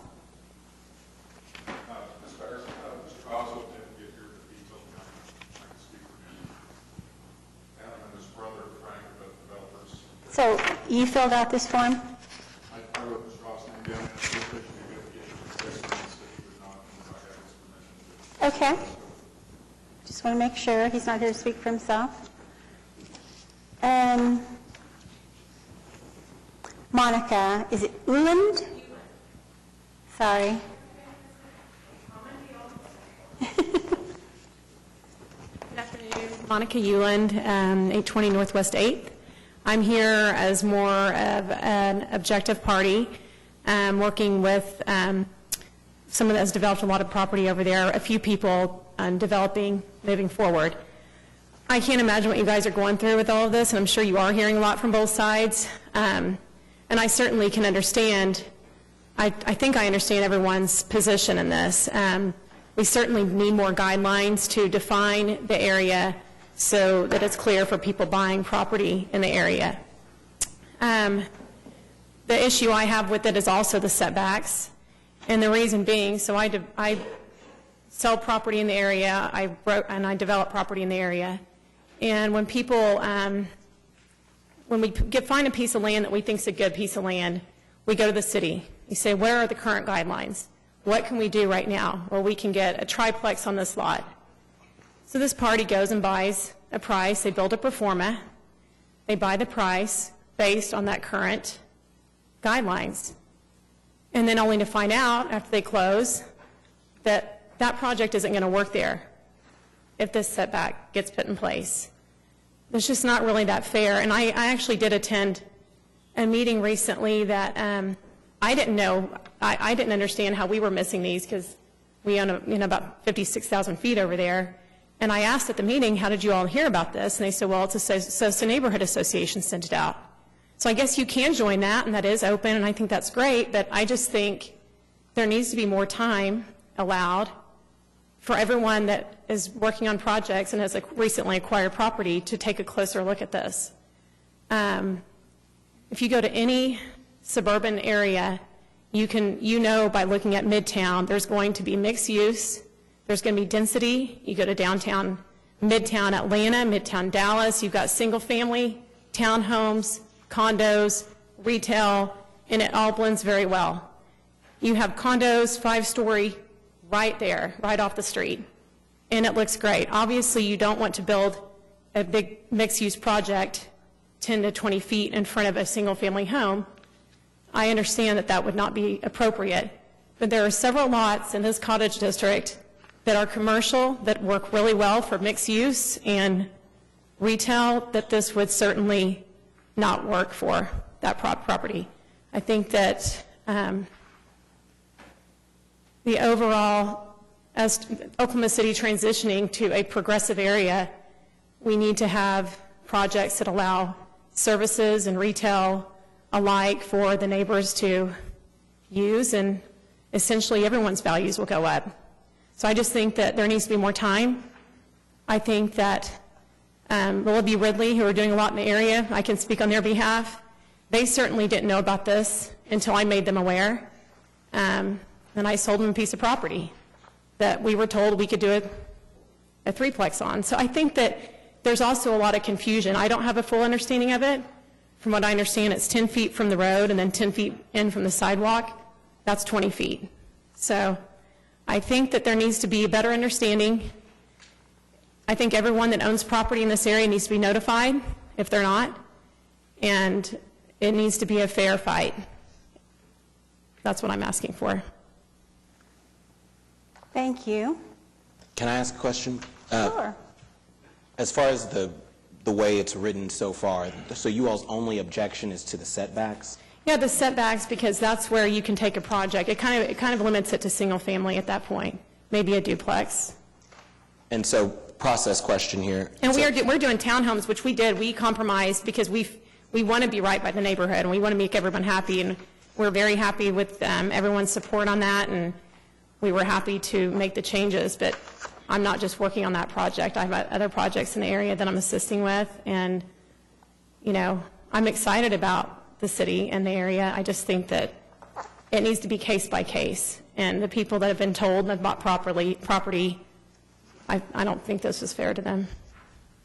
But the setback, wasn't it just, after all said and done, 5 feet difference, and it was, I'm trying to remember from, and it was the maximum, not a setback, but you can't go past 20 instead of 25. Well, the confusion, too, is that there's different setbacks in place, essentially, that cover the same, and there's conflicting issues here between having to build within such a distance of the street and setting yourself back.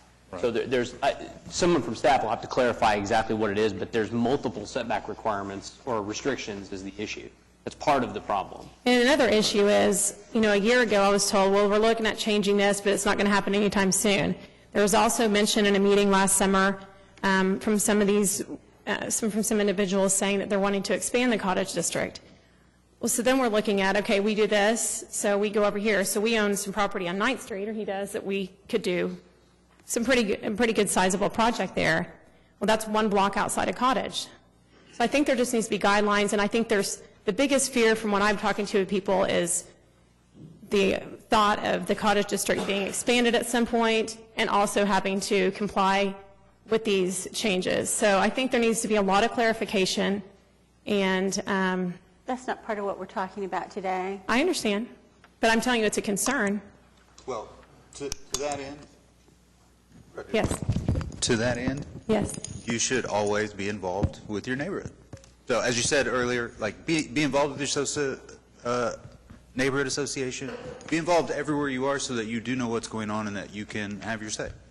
Right, but there's only certain individuals that are really involved, and I just should be didn't one of realize. those. Yes, I understand that. Okay, so would you like me to answer some of these questions or give background? Would you prefer to do that? That'd be great, yeah. I can. I don't know that Lisa has uploaded the... Wait, just one more time. Is there a Kayla Baker Oh, I'm here? sorry, I Someone thought we else were is- done. Did you want to speak? I have her signed up. Not quite yet. Not quite yet. Okay, thank you. Thank you. Good afternoon. Kayla Baker, 809 Northwest 8th Street. I am good with these changes except the setback. I don't think that all lots are the same. One block over is completely different from another one. I've developed a lot of properties in the area, and just not all lots are equal. And so I think it should be taken into consideration where those lots are. And the Cottage District boundaries are kind of all over the place. And some of those were, I believe, set to help some of the individuals make sure they had good sight lines from their properties that they own. So it's kind of a battle and it sucks. I wish we could all just get along, but so everything else is good except the setback. Thank you. Do you have Thank any you. questions of Ms. Baker? Linda, I'm sorry, I cannot read your last name to save my life. I didn't know if you realized it. It's Linda Meoli, M-E-O-L-I, 607 Northwest 7th. And I'm in support of the entire amendments to the regulations. I think I've been here before, so I don't want to go through why I'm in support of it, but I really also want to support your staff. They had numerous meetings last year on the changes to the ordinance. There was a very big meeting in July of 2017 where many of the people who are here were at that meeting where the changes were discussed. All you have to do is ask anybody on your staff to give you information, to send you notification as to when there's meetings. They send agenda items. All you have to do is read. I know that this was being heard today because I read your agenda. It's online. It's public information. So I just wanted to support your staff. They do let people know if the people tell them that they want to know. Thank you. Thank you. I do want you to speak, but I would like to say, you know, when you're involved in a process like this where you're making an amendment to existing regs, it is something that takes time, and it's impossible to, you know, sort of strike a specific point in time and say, you know, we'll notify these people and we're not going to notify these people. If people come along who buy property in the meantime, all we can do is keep up with them as best we can. We can't, you know, continuously push this off into the future so that they can have as much participation in the process as they would like to have if they are having acquired the property recently while this process is underway. This process has been going on for quite a while, so. And that's one of the responses I wanted to make about notification. There are a couple of questions about notification. The original process probably started 2 years ago. Is that right? 2 years, maybe? So 2 years ago, when we kicked this off, we sent out notices to all property owners and residents for every parcel within the Cottage District boundaries. We've had, I don't know how many meetings with people that we've been learning of other stakeholders that we've put onto an email distribution list asking, please help us identify other people. If there were developers around but not inside the boundary that maybe were not on that list, we've tried to add as many people as possible throughout that. But as Ms. Powers said, there's really kind of a hole in the process if someone purchases property after that we can't reach or don't know how to reach. So I just wanted to say that was the process. And everything that we've talked about just now was part of this 2-year discussion. We had representatives on both sides of an issue about multifamily versus single-family and duplex development. So we have been deliberating this for a long time, doing a lot of study and analysis about what parcels were left to develop in the cottage district and what those average setback distances would be if the way that it's proposed now is what moves forward. And so the commission has seen and reviewed that in several workshops. One of the original recommendations was not to change the setbacks. Then that changed course. The Urban Design Commission and the Planning Commission wanted further study and evaluation. Urban Design Commission and Planning Commission then determined that of the lots left to develop, that only very few of those had a situation where the setback would be significantly different in that scenario. So I wanted to let everybody know that this isn't the first time that we've discussed the idea of multifamily being held to an average of the setbacks, and it was deliberate to say that the same rules would apply everywhere. And if there's any other questions you all had that I didn't answer, I'm happy to answer that about the process. Did you have anything else you wanted to say? Mr. LaBarre? Ms. Powers, may I make one more point? Of course. I'm familiar with one meeting, and all the people here that came with me today that you've already heard from attended a meeting, not this July, but July of 2017, and it was a very tumultuous meeting. There's people that are pretty passionate about this issue. And frankly, we thought that the whole notion of possible increase of setbacks was dead and buried. Never heard a thing about it after that, never received any more notices, although we did write down our emails and so forth at that meeting. So it did come as a surprise when we learned that this has been pushed. And I'm sorry that I'm here criticizing the methodology for this species of due process, but it wasn't very effective. And the people that are spending millions of dollars doing the development, where the rubber meets the road, that are building the good stuff in an area that is presumed to supposed to be high density. I thought, all my clients, all these folks thought that the aspiration, not just the aspiration, but actually the existing law was to favor high density. And so to think that it could be taken away from the people that relied on that and paid a lot of money to continue their development work by having removing one line, removing the words single family and two family residential embedded in 7200.3C2A sub 1 is silly. We need to have a frank discussion about it and weigh in about what's important to the city, and is this in fact the city's aspiration or not. We think that the density that exists in the present zoning is desirable and something that the Planning Commission ought not to vote against. Thank you very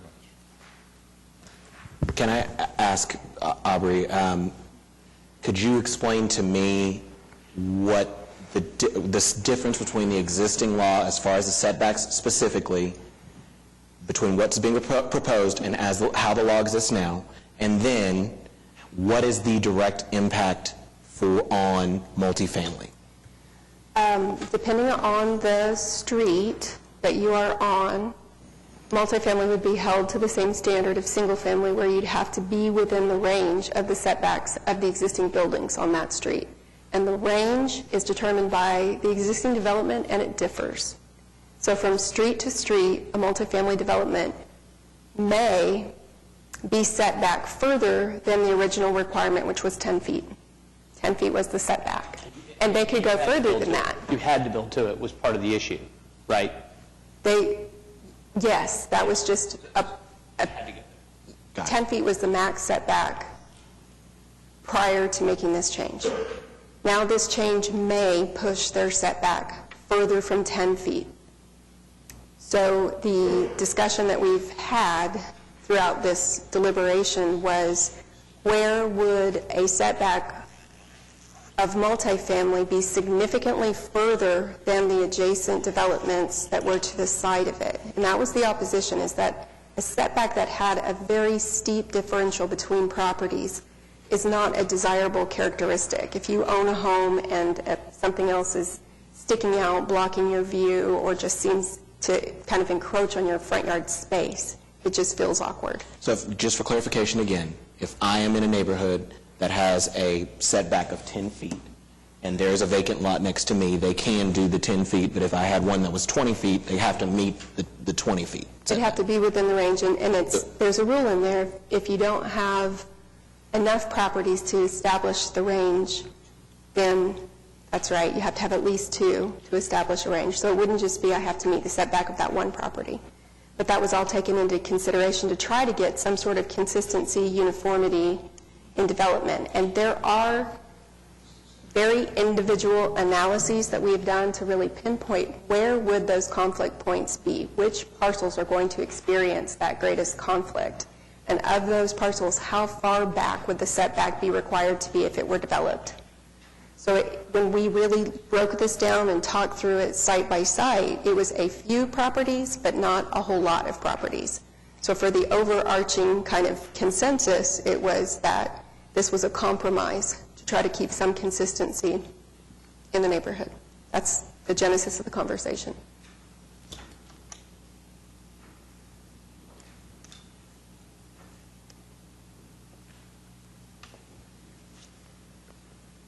Well, I think, it is true about compromise that it never satisfies everyone.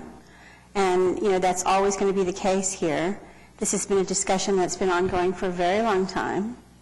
I think staff has done as much and more as could be expected of them in terms of outreach. I think the question is just for us to make a decision here. We've been briefed about this. We've had study sessions. We've discussed it.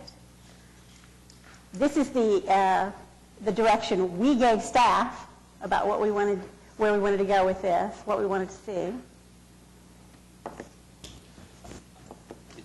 So I am very sensitive to the idea, because I can sympathize with it personally, that a developer would purchase a piece of property with an understanding that they could build something, and then they can't. I feel the same way sometimes when one of the things we talk about in here a lot are curb cuts or signs, taking those things away that have been there for 40 years or so. Super sympathetic to that argument. It is rare that I can impart any amount of wisdom in any discussion about something in the city, but my first meeting on the Board of Adjustment in 2014, I had no idea what I was walking into. It was a case on that docket about a house in the Cottage District that wanted to be built at 1 story. And it was an epic, epic battle. These people were at each other's throats. In fact, Janice was there at that time with me. And I listened to numerous arguments over the years, over the time I served there for 4 years, about the Cottage District and problems and developments and regulations and setbacks and whether it should be 1 story or 2 story or 3 story. I listened to all this discussion, and it was so obvious that the city needed to do something. And when I talked to people that actually had real wisdom, what they told me was that when the downtown, the DTD guidelines were developed, think about the time that the city was in. They just wanted anything to get built over here. They didn't care what it was. Something is better than nothing. And what happened was this thing got away from the city from a regulations and guidelines perspective. That's what happened. And so they set out to try to fix that, and it needed to be fixed. What's happened over there is, I think in some sense, having been through those arguments, really unfortunate, because I had to, like other people, cast a vote on one side of an issue or another, knowing that they invested money to make those, those decisions, and it was hard. Those were really hard meetings. I strongly support this because it brings an end to that, and because as our planning director articulated, there has been a lot of discussion. I'm not going to die on the hill that you should know about every neighborhood meeting and you should be involved, because you guys all work really hard and do lots of things, and things get by me all the time too. So, but I do know that the city made as much outreach as they could, and there were plenty of meetings, one of which was pretty widely attended, and so not to point you out, but you were at that meeting, I recall, which was this year. And it was about this issue. So there's been a lot of discussion, and I have to say, I would urge other commissioners to strongly support this, because this needs to get remedied. And it's always unfair when someone gets caught in the crosscurrent, and that, I hate that. I do. It's not fair. But we can't help it. The city's done everything they can. We've listened to it, and I've heard the battles.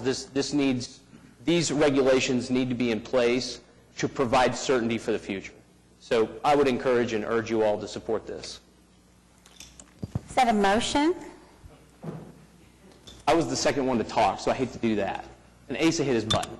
But I would make the motion unless you have something you want to add. I just want to, just quickly, I mean, seriously, I've been on the commission for a long time, and this issue has been, we've spent as much time on this issue, with the exception of the Oklahoma City plan, I mean, almost, as any other issue that we've done. And I've been on other committees, worked on other things and so while some people may think that it hasn't been well thought out, this has been a long process. Just looking at the previous actions for this year, 7 or 8 separate instances of action that the commission has taken, the staff has taken with respect to this. And so, other than the plan, I've not spent anything. I mean, and I haven't attended all the meetings. I'll be first to say that. There's a lot of you guys got a lot more invested in this than me. But so far as an effort, it's been pretty substantial. And outreach also to the public. So I think we need to move it ahead. So all I was going to say is, this is my ward, so I felt like I should at least say something. I'm ultra pro-density. I love development. I think it's a place that should see a ton of density and further development because of its proximity to downtown. But I think everything that Commissioner Craven said was extremely well spoken. And it has been a really long process, and it's a compromise. It's not exactly what I wanted as an outcome, but I think it is a fair one, and so I also support what we've got before us today. So I am happy to make a motion if you guys are ready. All right. Wait, are we the approving body on this? We're just sending You're the it recommend. Okay. to the council. Well, I move to recommend approval of, let me find the wording here. Ordinance amendment to Chapter 59 of the Oklahoma City Municipal Code. Ordinance amendment to Chapter 59 of the Oklahoma City Municipal Code to City Council. Amending the downtown design districts and urban design districts. districts, wards 2, 6, and 7. Second. I have a motion and a second to approve item number 20. Would you cast your votes, please?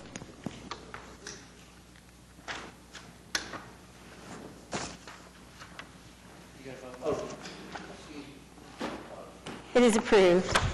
Thank you. Item 21 is the adoption of the 2019 meeting schedule. I will give my little spiel about this, as I do every year when we vote on it, but my children are now attending schools that have gone back to a traditional school district, a calendar.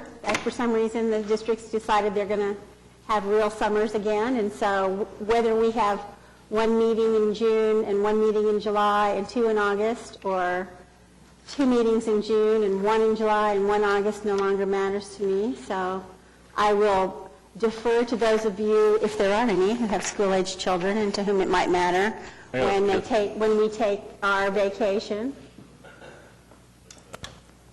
I'm in favor of August for one meeting, but I don't really care. I do like the holiday months being one meeting. Well, you only get your choice of two. That's the point.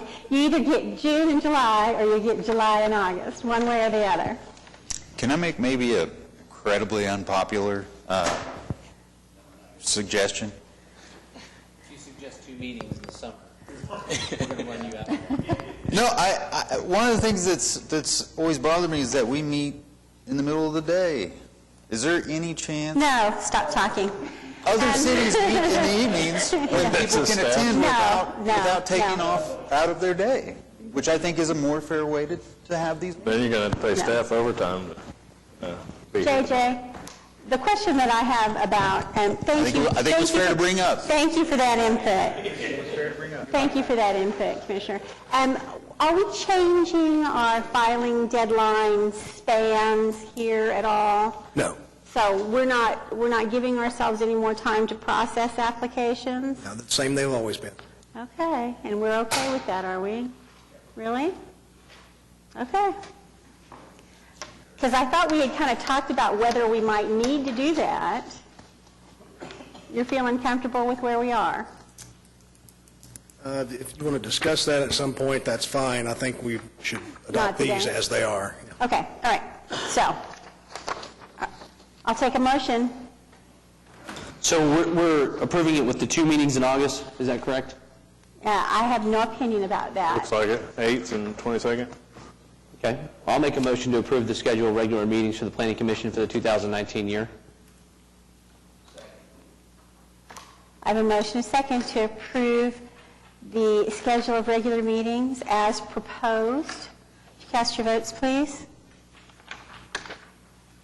It is approved. So, are we going to circle back around, or have we done that already? Yeah, we asked once, and it appears there's nobody showing up here for 12 and 14, so we'll need to continue those items. So will we reach out? I don't know why Ross Morris wouldn't be here, especially the applicant. Continue to the next meeting. January 10th. We'll just continue them. Right. So I'll take a motion to continue. Can I do both of them at the same time? Items number 12 and 14? Yes. Second. So moved. I have a motion. Do I have a second? I have a motion and a second to continue items 12 and 14. Cast your votes, please. Mike, you got to, there you go. Okay, they are continued. Let me find my thing here, go through this process.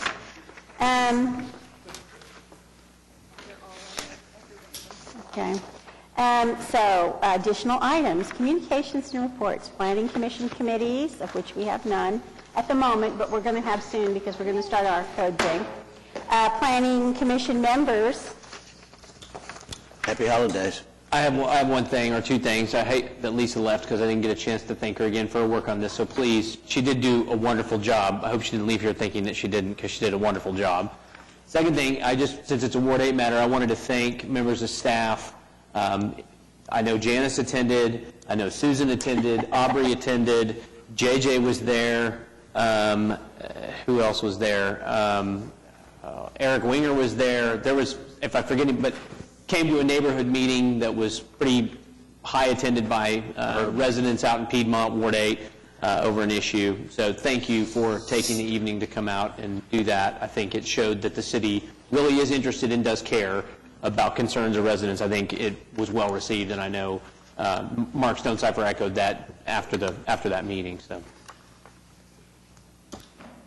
Anybody else? Since I won't see you again until January, I've really enjoyed serving with each of you this year.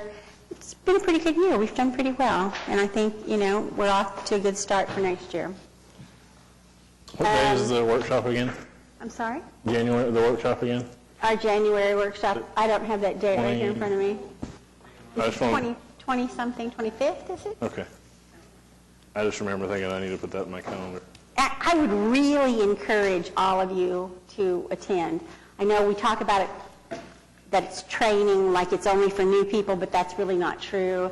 It's really helpful. It's a great way to meet people on the other boards and commissions that attend.